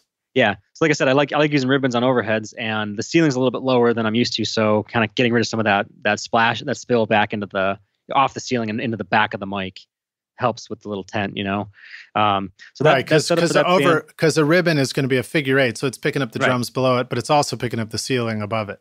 Yeah. Right. And it was just a little bit too kind of boingy, Sorry to keep jumping. No, in. please. It's what I do. Yeah, awesome. Where would you put your overheads if you were doing ribbon overheads on drums? Describe that to somebody. On this particular session, I used an AEA R88. So it's a stereo ribbon. So it's one physical microphone, but it has two ribbon elements in it, and it's in bloom line. Mm-hmm. So that thing has like kind of a center line etched into it, so you can see where the center would be of the image of the two mics. So I usually come kind of over across the kick, and so that the kick and snare are lined up. So if you're sitting underneath, it's kind of like say your kick drum is the 90 degree, it's kind of like 45 degrees. So it's the kick and snare are straight in a line, and it's maybe, in that situation it's probably lower than I normally would do, maybe like 3 feet, 2.5 feet above the kit. Mm-hmm. Kind of a tight so old school sort of kit picture. No monster drum fills. No, nothing like that. It was no tom mics. I did kick, snare, overheads, and that was it. No tom mics. We had like tea towels on the toms and everything, really dead and kind of thuddy. Mm-hmm. And then I put diffusers around the front and really kind of tightened up the kit and made sure that it was really nice and tight in there and not a lot of room in it. So what's funny about tea towels is that really only references one thing, which is Ringo, which is back when they actually had something called tea towels. Like nobody's got tea towels. Nobody even drinks tea in the studio here. Well, all right, some of us do. But I went to the Rock Hall, which is a couple blocks away, and they have Ringo's Ludwig kit sitting in the room with the and the Beatles head and everything. And I swear to God, sitting on his snare drum is the exact same tea towels that I have. No way. I don't know if they just got an old got one and threw it on there, if it's an original one or not. But they're the exact same thing, and they were 79 cents from IKEA. So, that's awesome. Yeah, 79 cents from IKEA tea towels. Get them, rock stars. Oh man, they're great. How inspiring is that? You're 2 blocks from the Rock Hall. So rock stars. He's talking about the Rock and Roll Hall of Fame in Cleveland. So you could literally walk from your session. Do you get like a year-long membership to the museum just so you can like go walk through and get inspired? Well, they just announced not too long ago, all Cleveland residents are free entrance to the Rock Hall until end of 2019, I think. Yes, rock stars, move to Cleveland. Move to Cleveland. And if you are a touring band and you come to Cleveland, you can go to the Rock Hall for free with your tour pass. That's badass. Yeah. Wow. So if you or even if you don't have a tour pass, you can say, "Hey, we're on tour. Here's our Facebook page or whatever that shows your tour dates," and they'll let you in for free. Wow. So apologies, rock stars, that if you want to actually see the custom-built MCI, you'll have to come to Nashville. I actually snatched it up while it was on its way to the Rock Hall. So sorry, Rock Hall. Yeah. All right, dig it. So let's keep jumping forward. So what are some other mics you would use on the drums for Colin Miller? I've got an original AKG D12E. I mean, that's not the original version, but it's, an old D12, not a D112, the squarish. Yeah, the square one, which I'm worried because it's got a crack in it and I don't think anybody can fix them, but it sounds awesome. It's my favorite kick drum mic. And then I've got a Bach Audio iFet, which is their FET 47. So that was my kick in and out. And then I did a Telefunken M80 on the snare top. And I'm pretty sure just a 57 underneath. And the M80 is a dynamic or it's a condenser? Yeah. Dynamic. It's basically like their handheld vocal dynamic. And I love it on snare. It's awesome. It's just like a hyped 57. That's what I was going to say. Is it like a 57 where you don't have to EQ it as much? Yeah, it's got more top end. It's got better lows. It's just a 57 on steroids kind of. It's really cool. And that was it for drums. I mean, just those. So I had six tracks of drums. Well, let me ask you this question about your kick drum mic. So the D12. I have the D112 and I'm familiar with that. If you were going to describe what you like about the D12 and that maybe you didn't like when you tried the 112, how would you describe the sound of it that makes it appeal to you as a kick drum mic?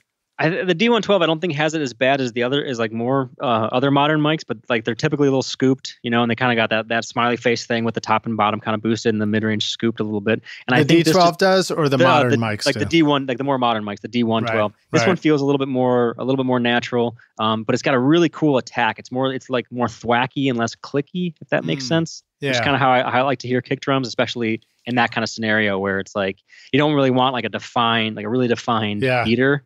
But you want that kind of like thuddy sort of thwack, and that got me there. So that's so true. It's like those times where you go hear a blues production, but it all sounds too modern and somehow it doesn't make sense to you. Right.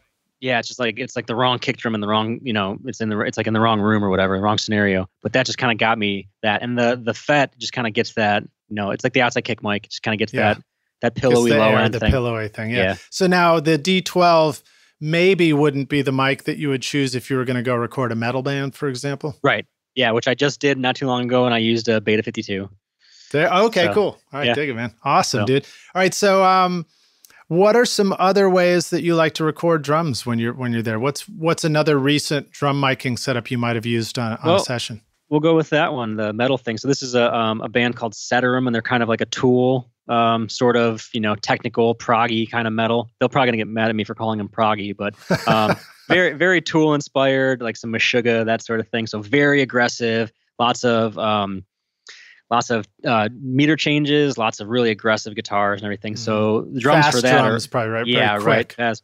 I mean, like I think the song had like 14 tempo changes. Just a lot of crazy stuff. So that was just a kick in, which it was a Beta 52, really close to the beater, really thwacky and clicky. A lot of that like really toppy tick stuff. And then same, a Telefunken M80 on the top and a Telefunken M60, which is a small diaphragm condenser underneath a snare, that is. Mhm. And then toms were 421s on top and Sennheiser 604s underneath the bottom of the toms. Double micing too. Yeah, yeah.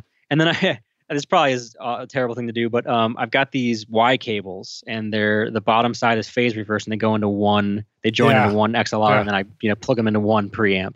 And then if you want less bottom, you just pull the bottom mic away a little bit, and if you want, you know what I mean? Clever. That's for the tom mics. Yeah, tom mics. Yeah. Yeah, I did that years ago for snare stuff, and it was a fun experiment. I didn't end up keeping that all the time, but sure. Talk about like a resource saver. So like if you build one Y cable mic like that, you now need one less mic pre for that. You need one less phase switch or flip somewhere else.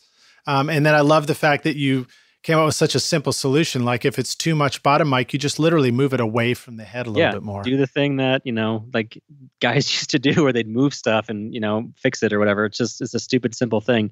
Yeah. But it just makes it easy. I'm sure there's probably some, impedance issues with doing that and loading the mics or whatever, but it sounds cool and it's cool. Let's ask you this. What if the Rockstars haven't double mic'd a tom? So Rockstars, this literally means you put, just like a snare, you put a mic on the top where the stick's hitting, but you also put one underneath where the bottom head is ringing. What might you expect to hear, and why might you choose to do two mics on a tom versus just a single? I mean, I you got the top mic, which is always the thwack and everything, but I feel like I have a little bit of trouble getting more of a note sometimes, especially if it's faster, and especially if the guy's going to be doing a fill and then crashing out right at the end, and you're going to want to like fade that out or whatever. And this kind of helps you get a little bit more of that the note, the tone, the boom kind of thing on the tom. And if you want a little bit longer, you get a little bit longer. You just kind of get more of a natural sound, kind of a whole picture of the kit, or the tom rather. So I want to pick up on a detail you just said. You said fade that out real quick. Can you explain that a little more? Yeah, I mean, when a crash happens. I'll manually gate toms a lot of times. So like I'll go through and I'll cut the audio, and then just because inevitably a tom fill is going to end with a crash. Right. At some point in the song, if not every time, but at least at some point in the song, it'll be doo-doom, So you don't want, and that crash is always close to the mic, and it's always going to like just blast you in the face. So usually what I'll do is I'll go in and I'll cut the audio and then just manually fade out that thing. So a lot of times we'll get away with it if you need to. But if you have a slower song, or if you can kind of keep some of that, you get a nice tone from that bottom head that'll kind of linger a little bit longer if you have the opportunity to let it linger a little bit longer. Right. Linger longer. Linger longer. Very cool. All right.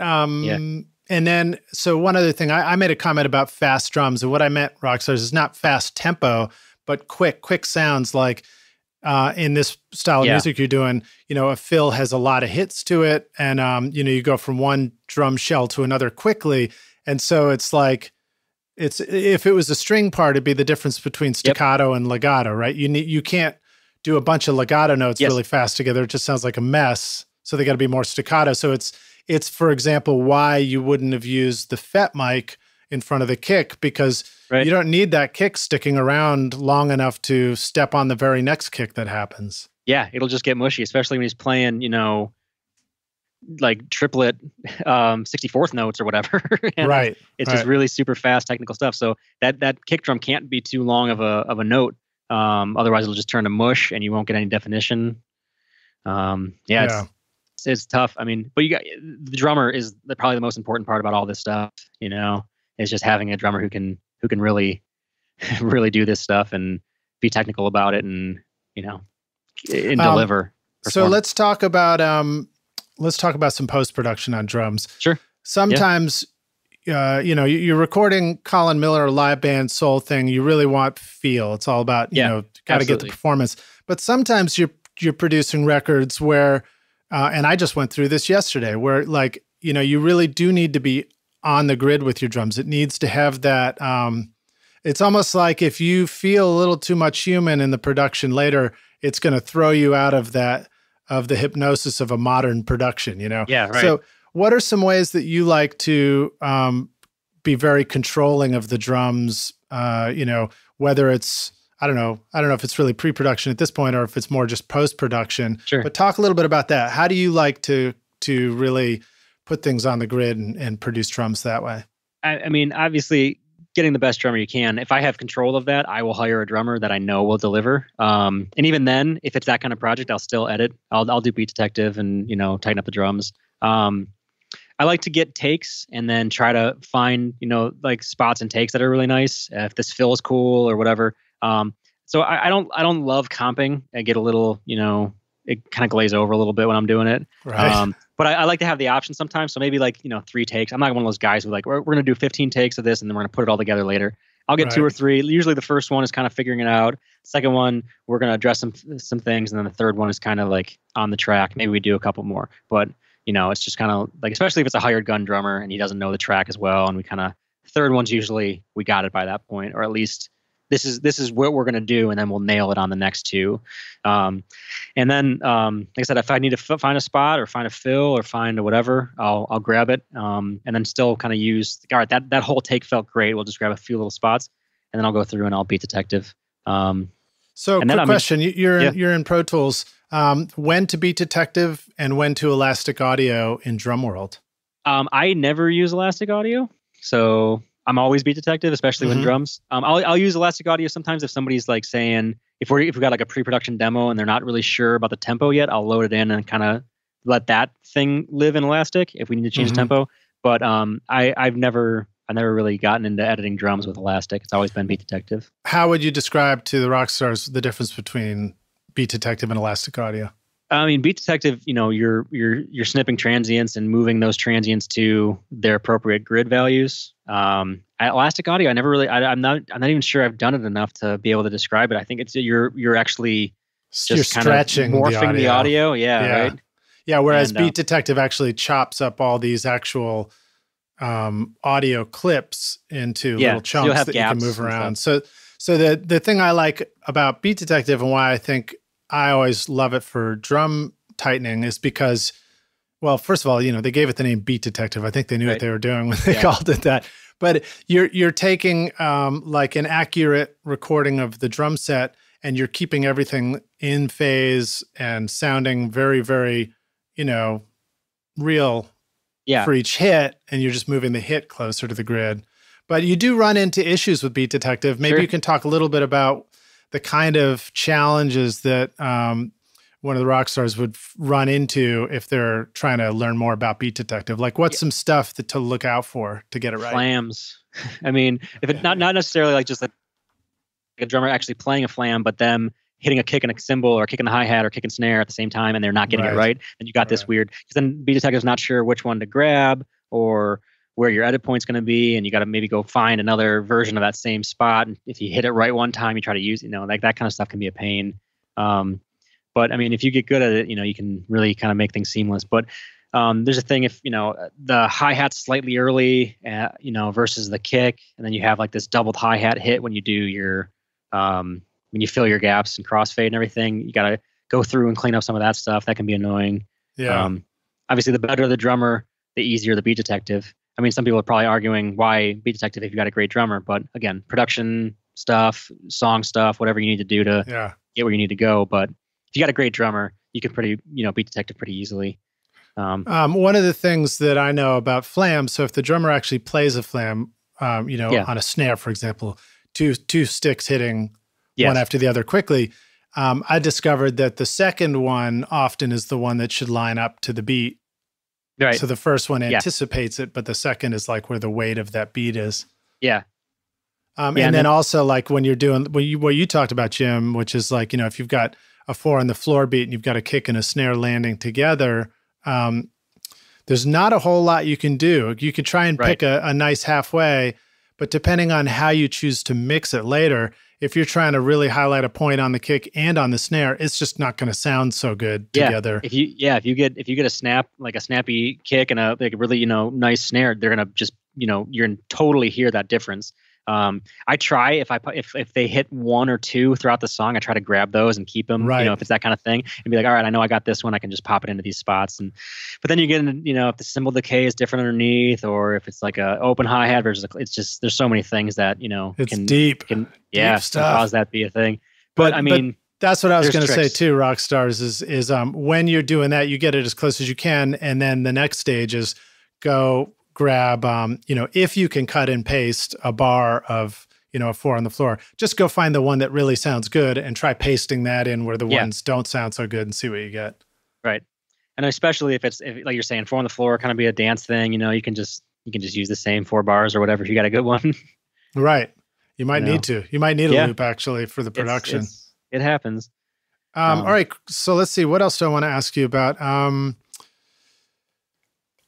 Mustache Yourself Dinette. What a great title for a band. Man. Yeah. It's a groovy jazz band that also sounds live in the studio. Yep. And one of the things I noticed about it is you had some great reverb choices on that mix. Thanks, man. Talk about how you like to get awesome reverb in your studio. What are some ways that you think about reverb when you reach for it? When do you use this kind versus that kind? Anything you want to share around that? I get it's kind of like making a decision if you want it to be in a real space, you want it to sound like it's in a real room, or if you want it to sound like it's in like a larger than life kind of space or something. I for a lot of productions, I'm kind of doing less reverbs and more like room sounds, especially with like drums. If I'm using like, sometimes I don't, love the room sound I get here. So I will just trigger kick and snare room sounds with samples. And then use that for the ambience of the drums. And you can push those up and you can process them differently and make like your own room mic pretty much. That's totally clean and has no cymbals in it, which is awesome. Because that's the, cymbals always ruin room mics. I've been doing that a lot lately. I kind of like, I don't always love to hear the reverb. I know a lot of clients, want that big lush vocal reverb, and I kind of steer away from that a little bit. Right. But I like it to sound interesting, but not necessarily affected, I guess. Mm-hmm. Sometimes, slap delays and that kind of stuff, like if you want to go for it. But like, as far as I never was able to get like these big lush reverbs to feel right for me. Do you ever feel like sometimes our memory of the reverb is deceiving? Like, yeah, we absolutely. think we want a big lush reverb, but the records that we're thinking about don't actually have a big lush reverb on them. They got like a delay instead. Yeah, you get like a little, micro shift or chorus or some kind of like, there's some kind of time thing, but it's not that what you think it is, Like there, I went down to Nashville a couple years ago. Went to that '79 summit or whatever, and we listened to Tom Petty's "Wildflowers." And I was there. Oh yeah, really? All right. Well, we've met and didn't know it. There you go. But I mean, that was one of the things where how many times have you heard some of those songs? And I never really like sat there and critically listened. I never realized how dry the vocal is. It's like right in your face and dry. I would have sworn, I'm like, oh, there's probably like a plate on there or something, but nothing. So yeah, I think totally that we can be deceived by what we, remember on some songs or stuff like that. But well, I try to. That was Richard Dodd who was who had mixed that record and was talking about it. Rockstars, he's also been on the podcast, so you can go listen to his episode as well. But I think I recall he talked about how Rick Rubin particularly likes things super, super dry, and so he was really like, same thing as you. He was like sort of battling that. He's like, how do I get it to be dry enough but still use a little bit of space in there? Yeah, I mean, it's crazy, but I mean, as far as trying to deal with it and just, it's kind of one of those things where I have some stuff that I reach for. I've got like a plate, I've got a regular delay, I've got a slap delay, I've got this dynamic delay that I use, I've got like a long kind of bizarro reverb that's like a delay fed into a long reverb that's for kind of throwy sort of stuff. And this is all with that. All in the computer. These are all plugins. Yeah, and stuff. Right. Yeah, templates and stuff. And then I start with that stuff, and then if I don't get it with tweaking one of those things, then I'll try something else. But I can kind of usually get what I'm hearing or get what I feel with one of those. It's not. I've got a certain way of hearing things like anybody else does. You got a preference for stuff, and I try to get it with that stuff. And somebody wants to push me to do something longer or crazier, I'll try to get into this somewhere. But it's not my instinct to go for these like long lush reverbs on stuff usually. I think I'm reminded hearing you talk about it that sometimes we think like, oh, what plugin should we have? Which plugin has the best reverb? And that might be the wrong question, because the question may be more like you just described, which is like, what are the different, what are the different short room sounds that I might like? What are the different wash verbs that I might like? What are the different delays? And then figure out through a little bit of trial and error which plugin seems to have, a good version of that one thing, and then that becomes part of your palette, and you just you go to that. Right. And I mean, like plugins and stuff, there's so many, and there's so many doing the same kind of things, and it doesn't really matter. I mean, I use a lot of stuff that I like, and I mean, I get caught up in this too. It's just like a gear thing, if you can. I've changed gear a lot of times over the years. I've changed plugins. I've changed all these things, but I still I can listen to stuff and go, that still sounds like my work, Right. So the plugins I don't think really matter so much. It's kind of just your preferences for things and how you like to hear things and kind of your aesthetic, and that'll come through no matter what. If you're using Deverb or if you're using this, $300 whatever plugin that you just bought from. Whatever. That's right, Rockstars. Don't forget about Deverb. The free one awesome. Has a lot of good uses. Deverb's awesome. Lo-fi is awesome. I mean, there's a lot of like these stock digi plugins that are great. It's awesome. Yeah. I'm glad you brought up lo-fi. I'm going to reshare a tip from Chris James when he was on the podcast. All right. If I remember the slider names on lo-fi, but you put lo-fi on, an instrument or a submix or even on the whole mix, and you take the distortion knob and you just go 1 up from 0, and that's it. Yeah. It's 0.1 or whatever. Like, oh, I hear that. Yeah. It's like a super subtle trick that just adds some harmonic to the whole sound. And it's a great trick. Another cool lo-fi trick is on like percussion. Use the anti-aliasing filter, drop the sample rate down like 1 or 2 clicks, and then move the anti-aliasing filter until some of the high end comes back in, and it kind of sounds like this weird synthesized high end that's not so like cutty and pokey, I guess. Right. It's really more cool. It's more like you had a cool sample of what you were recording. Yeah, right. It's like all sort of lo-fi, like a little. I mean, obviously lo-fi, but it's kind of grimier. So, all right, here's one more question, then we'll jump into the out questions. I noticed on some of your mixes that the guitars, if there's an electric guitar and it's over to the right, I'm hearing space and room to the left too. Yep. And I wondered if you can teach us anything about, getting a wider sound for a single electric guitar. Is that something that you capture in the recording? Is it something you recreate later? Do we need to know about both ways? Yeah, I mean, I've done it both ways. I'm all about symmetry. I try to, if I have something on the left, I try to balance it on the right, or vice versa. I try to like keep things. If something pokes in, I kind of, it'll pull me to one side. So I try to keep things a little bit balanced. Obviously, there's times where that doesn't happen. You got like a little guitar lead off to one side or whatever. But if I'm doing that kind of thing, a solo guitar, and it's panned, wide left, I'll try to do the ambience on the right. And then whether that be actually putting up a room mic and just panning them out, or recreating it later with a verb. I like the UAD Ocean Way for that, like specific. I've used it for that specific. Cool. So situation. that's a convolute, or what do you call it? An impulse response reverb of Ocean Way. The room. Yeah, it's just it is, but it's like more tweakable than that, because you can actually physically pick the microphones, and I mean up to a point you can pick their distance, and they'll slide forwards and backwards. And I mean, you can take, like, if you want to use a 251 or a C12 or a, KU3A ribbon mic or whatever, you can pick the microphone that is in the position that you want and get a different character from the room. Because nothing relaxes you like more choices in the studio. Right? I know. I almost always just like select one of the presets and tweak it a little bit and then just move on. Yeah. Just go. Well, so now what about when you're putting up a room mic yourself? Let's talk to the rock stars about that for a sec. So you've got a guitar amp. It's somewhere in your studio. You're putting like a 57 on the cone. Yep. And then what might you instinctively reach for as a room mic and where might you put it and then where might you pan it? Just like break it down a little bit.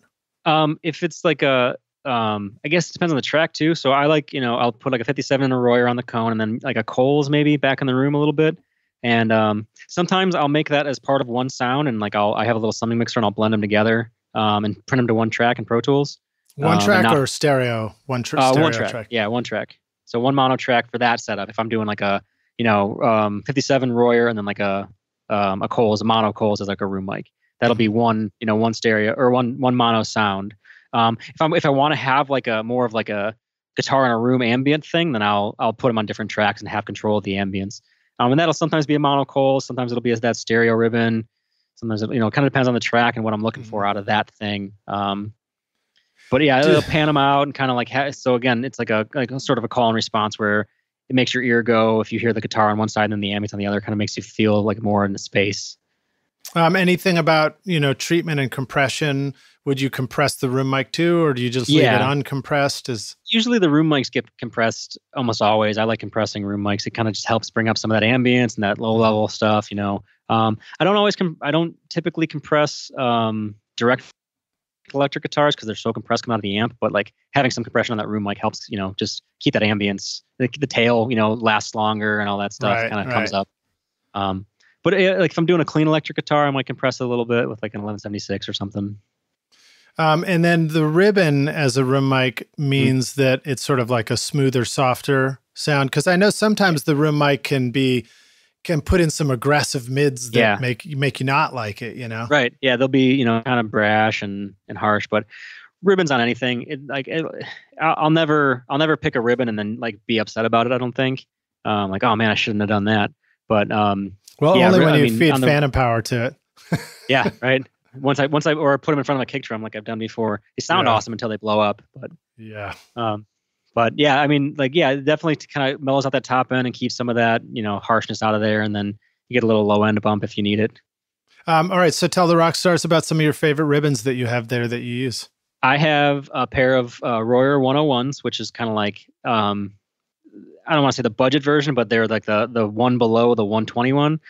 Same ribbon element, just different like electronics and transformer, I think. But they're bigger. They're physically bigger than the 121.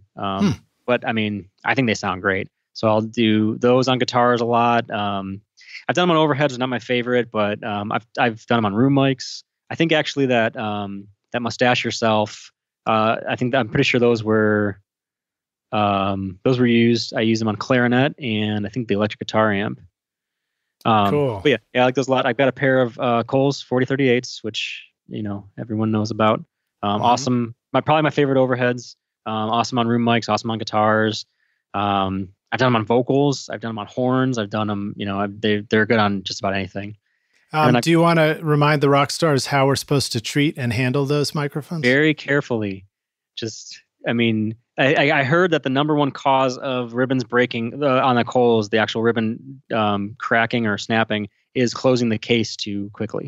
Right. So I always put them in their plastic bag, put them in the case, and gently close them. And I store them upright so that the ribbon is vertical and not sagging and all that stuff. When it's just being stored in the box too. Yeah, right. Wow, I didn't even know about that one. Yeah, so if the ribbon is stored like how it would sit vertically, then you should be good. But I guess over time, if you leave it face down, the ribbon can sag and lose Interesting, tension.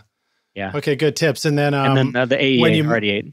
Yeah, if you move the Coles 4038 across the room, I'll take the plastic bag and put it on gently and then carry it across the room that way, because the air, I took one of them apart when last time the ribbon was blown. I thought, I might as well just open it up and see if I could put it back to myself, just to try it, because I can't hurt it now. It's already blown. Right.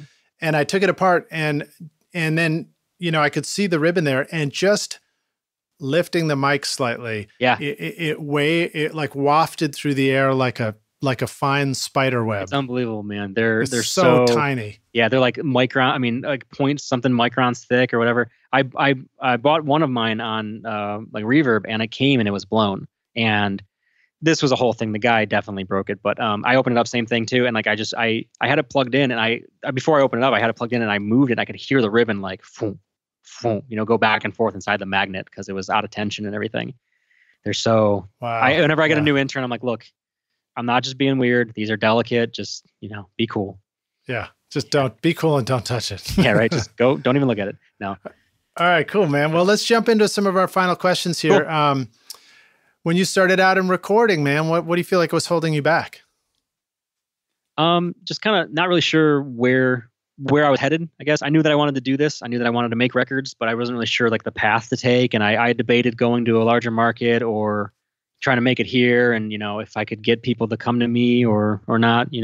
I still struggle with that stuff, but it's more it's more of a everyday thing where, stuff's happening and I know that I've got that going on, but it's just kind of like where to get to and where I want to be. I think that's still happening. But I mean, that happened from the start. I just knew that I wanted to try to make records as much as possible and however to do that. And so luckily my parents were cool and, let me live at home longer than I probably should have while I was doing unpaid internships and making a little bit of money here and there, recording what I could, and kind of figuring it out.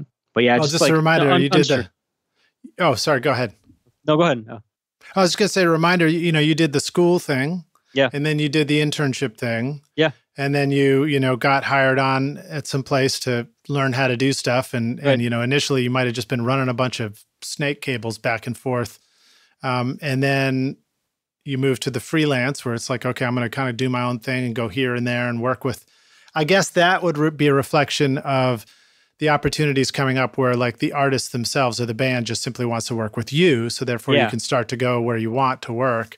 Right. Cause I mean, at studios, when I was working, there'd be cold calls. People would just see recording studio in the phone book or on Google or whatever, and they would just call and that stuff would just be there, and it would be whatever. It'd be like my son wants to record, whatever. It wouldn't be the best work in the world, but it would be pretty consistent stuff. And once I left studios, that stuff just stopped. I didn't have any kind of presence online. I didn't have like a business page that you can call.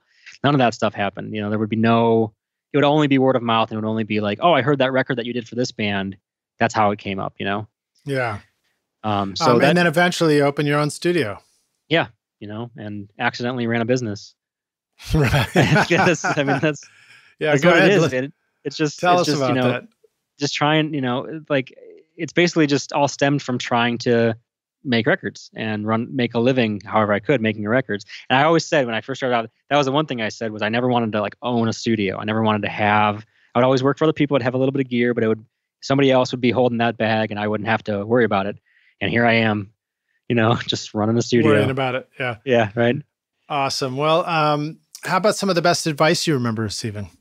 It's not necessarily recording related, but it was by an engineer, and it was just like, just don't be an asshole. Be the kind of guy that somebody wants to spend, 14 hours a day in a room with for a week straight, and be accommodating and just don't be a dick, I guess, Yeah.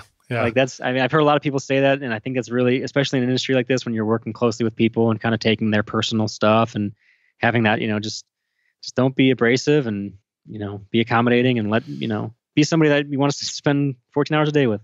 I think it's a reminder that on any level of recording, we're always problem solving and we're always just trying to figure out what to do all day long in the studio.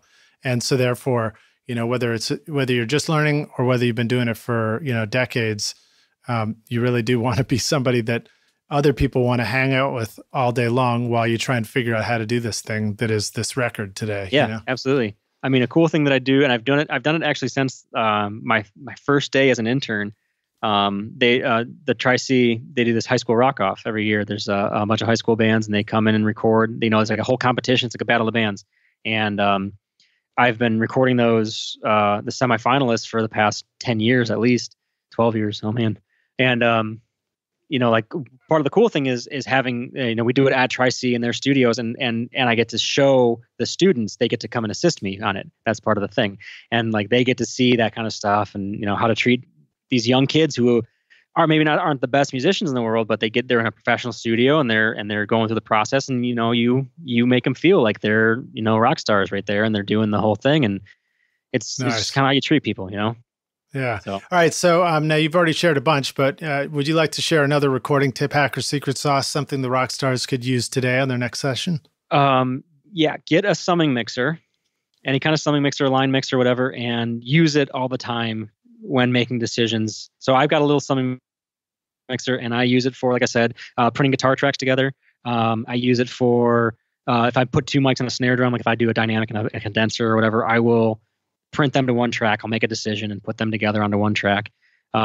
Cool thing about the one I have, so I have this radial workhorse that it's basically got mults. You've got the DB25 outputs, but then it has XLR outputs and quarter-inch outputs and everything.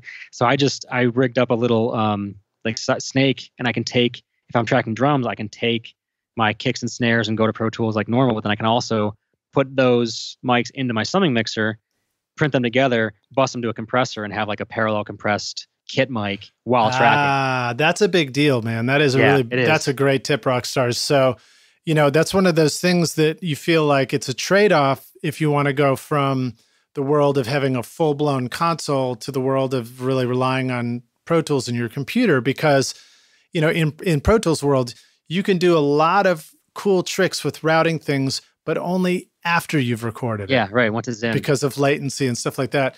And you just described a really like low-hanging fruit version of how you have just enough routability to do some of those tricks while you're recording it. And I mean, parallel drum compression in the recording stage is something that I don't get to do very often here. Yeah. And I really miss it. And I think it's the kind of, secret that can help your drummer do some really exciting stuff. And you may also pick up on, positive qualities about the drum performance and negative stuff that you wouldn't notice until later when you did hype it up, Yeah, it's really easy to miss like that flabby sustaining kick drum that was out of tune with the song or whatever until later because you don't hear it so clearly. Yeah, right. And it was one of those things where like when I was trying to figure out, I'm like, how can I do that? And then I did. I'm like, oh, this is awesome. Just this little summing mixer that is kind of like an add-on to my 500 series rack that I never like really plan on using, is now becoming so useful. I use it all the time. And it's called the Radial Workhorse. Yeah, and I mean it's an 8-channel 500 series rack with a 8-channel summing mixer built into it. Cool. All right, dig it. Awesome.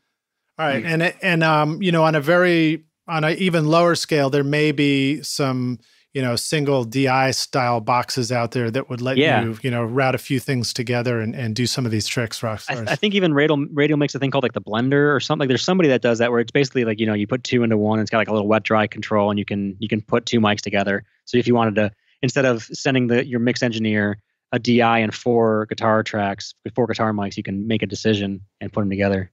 Dig it. And have one track. So how about sharing? So that was a great hardware tool reference, but anything else you want to mention? Anything that's favored or you're excited about as far as hardware in the studio? Hardware? I mean, like I said, I like doing DIY stuff. So if you're handy with a soldering iron, get into DIY.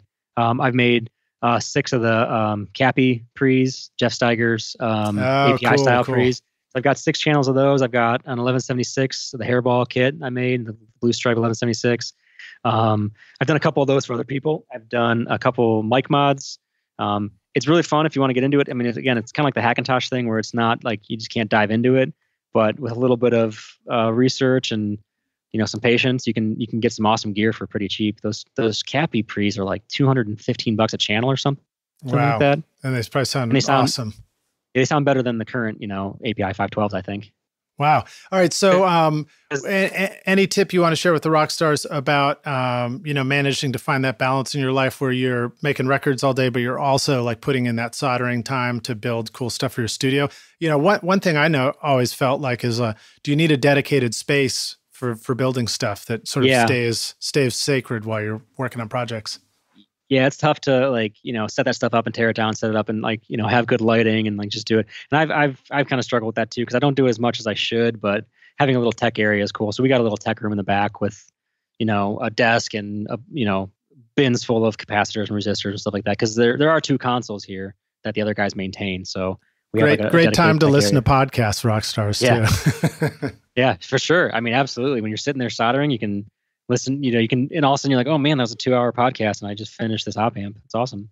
Nice, man. All right. How about a favorite software tool or anything you're excited about?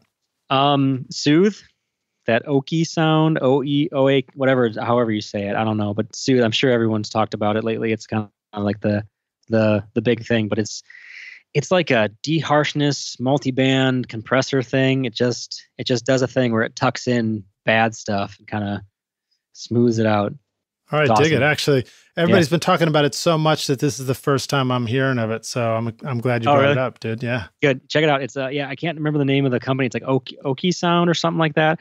But it's I'd heard about it. Somebody recommended it to me, and then I saw Eric Valentine was talking about it and how he said that it saved him, a ton of little micro moves and automation on EQ and compression, all these different things to try to contain those spots. Like a singer will inevitably belt apart and they'll sound harsher than when they're in their low or whatever. And instead of like splitting that off and doing all these different moves, this thing kind of just like tucks it in. Yeah, I use it on like all my instead buses. of cursing your microphone too. Oh yeah, right. It's like, it can be like a really cool de-esser. It can just kind of like knock some like peaky stuff back. It's awesome. Okay, dig it. Awesome, man. Yeah. And you're name dropping all the right people, Jim. Thank you. Good. So you talked also about like, being in an accidental business. Do you want to share any tips or resources for the business side of doing this and running a studio? Yeah, I mean, I mentioned Brian Hood earlier, and he does a really good job of doing that business stuff. His stuff is all business minded, especially for, it's not just like, it's specifically studio stuff, which is really helpful because it's very relatable. But just, I mean, having that stuff that, I don't have a business mind, and I never really thought about like, am I losing customers because my bounce rate on my website is so high because people aren't doing anything? Am I, it's just all these things that you don't really, like all these, key performance indicators and all these different factors that I never, ever thought about. Just being mindful of that stuff is really cool. Getting somebody who kind of has that mind to like help you out would be great. I have a guy now who is doing a lot of outreach stuff and stuff that I don't really either like want to spend time on, but I know I need to. I don't really like feel like spending a couple hours a week of researching bands and going out there and trying to find people and then like courting them and getting them in here and everything. So I've got a guy that has been doing that stuff lately, and it's been really cool to kind of take that away. Nice. But at least being aware of that stuff is necessary in today, and how the industry is not kind of what it was. People aren't really going to be cold calling and saying, "Hey, I've got this band. We've got a $25,000 budget, and we're going to spend a month with you." It's like that doesn't happen anymore. They don't really find you. Even if you're doing great work, it's kind of tough to be found. Out there. So you can do all the awesome work, and if no one hears about it, it's tough. Especially if you do work with a band and it's awesome, and then they break up and the record never comes out, or it comes out and it just doesn't do anything and no one hears it. It's tough. So being aware of how to find those people and like get out in your market of people that already know you and can vouch for you and like refer you to other bands. And referral is a huge thing if you're doing that kind of stuff, and just giving somebody a good experience and then they refer you, somebody else, and just kind of trying to keep that thing going. That's huge. Awesome, man. How about sharing with the Rockstars an organizational online resource? I mean, you talked about Google Calendar. Any other, tools that you use for just keeping everything organized with your studio? Yeah, just trying to. I have those calendars all synced. They're on my phone, they're on my laptop, they're on my computer. They all sync and talk to each other. So at a glance, I can see what's going on. In either with my personal stuff, my studio stuff, or the larger studio that we share. So if I'm at home or if I'm on the road, like my girlfriend and I went on a trip not too long ago, and I could check my phone and get access to all those calendars. That's easy stuff. I do like having Dropbox, and whenever I start a new project, I set up a Dropbox with the client, and that way they can link to it. If I finish a rough mix, if we, at the end of the night, I can just drop it there and they have it on their car on the way home. I also have this thing called Team Viewer, which is, I think it's free for personal, but it's basically like a screen share thing for if I'm at home and I send somebody a rough mix and they're like, "Hey, you forgot to unmute the vocal that we were, unsure about." I can log back into my work computer at the studio and just rebounce that version and do everything from that computer, upload it, and it's in Dropbox. Super ninja, dude. That's badass. Super ninja. You don't get audio, but I've done things before where so it's video only. It's just a screen share, but I've done a thing where I logged in with the screen share, started Nicecast, and then sent myself the link to listen and done the tweak that way. Wow. Yeah. So like it's playing off my work computer. I'm on my laptop listening in the Nicecast and using TeamViewer to, manipulate the Pro Tools. Right on. All right. Let's go to the final hypothetical question. We're going to take the Wayback Studio machine. You're going to go back and find young Jim Stewart considering audio school, and you're going to give yourself some invaluable, is that the right word? Invaluable advice. Yeah. I think it's actually valuable, isn't it? You're going to give yourself some valuable advice. Either way, I think we're good. You're going to say, "Hey, listen, Jim, here's the deal, dude. Here's the single most important thing you need to know to be a rock star of the studio yourself one day." What advice would you go back and give yourself if you could? Oh, man. I would probably say keep doing the audio stuff. What you're doing, you're going to learn, and get there. But be more business minded. I think that's nowadays, and like I didn't, probably to see it back then, but I think that's really important to doing things the way that I'm doing them now as like an individual is to have more control and be more in control of my business, and be aware of what's happening and how it's happening and that kind of stuff. Like I said, I've been doing it such a long time, kind of just accidentally, and not really promoting stuff or like really being in control of it. So I think if I had gotten that aspect of it earlier, it probably would have saved me some strife and been a lot easier going of it for a couple of years at least. Yeah, save yourself some strife. Yeah. Dig it, man. Well, thank you so much for being on the podcast with us, dude. Thanks for having me. Really a pleasure, man. And I loved all the stuff you shared. Rockstar, is a reminder that you can find everything that we talked about in the show notes, including, YouTube of the records that Jim's done, links to his website to go check it out. I'll do my best to include a link directly to Brian Hood's content too, because he teaches some great business stuff like you mentioned, Jim. And then let the Rockstars know how they can find you. Yeah, pretty much everything is Jim Stewart REC, as in Jim Stewart Recording. So Instagram, Jim Stewart REC, Twitter, Facebook is just Jim Stewart Recording. Website's jimstewartrecording.com. Really, really creative with my names of things. Hey, it's going to turn out to be one day that you're like, it's the best thing you ever do. Because if you move studios or anything like that, you can keep the same name, who knows? Yep. Or people know how to find you. Absolutely. Dig it, man. Awesome, dude. Well, thanks so much. Really a pleasure hanging with you. Again, Rockstars, if you're on your mobile device, just click through and you're going to see the show notes there. Or just go to rsrockstars.com, use the magnifying glass and search Jim Stewart. And we'll have all the links in there for you. We'll see you around the studio, Jim, when you come down to Nashville. Let's hang. Awesome, man. I gotta plan something, but thank you so much. Awesome, dude. We'll talk soon, dude. Cheers. All right. Sounds good. Bye. Thanks so much for listening to Recording Studio Rockstars. If you enjoyed the show and want to help make it better, please leave a rating and review on iTunes to help reach more people. You can click directly over to iTunes or go to recordingstudiorockstars.com/review for an easy explanation. And if you want more free content, all you have to do is text RS Rockstars to 33444. Again, that's RS Rockstars to 33444, and I'll keep you in the loop with articles, videos, and podcast updates. And I'll let you know about any upcoming giveaway offers, all totally free. Thanks for listening. I'm Lid Shaw, and this is Recording Studio Rockstars. Now, go make great music.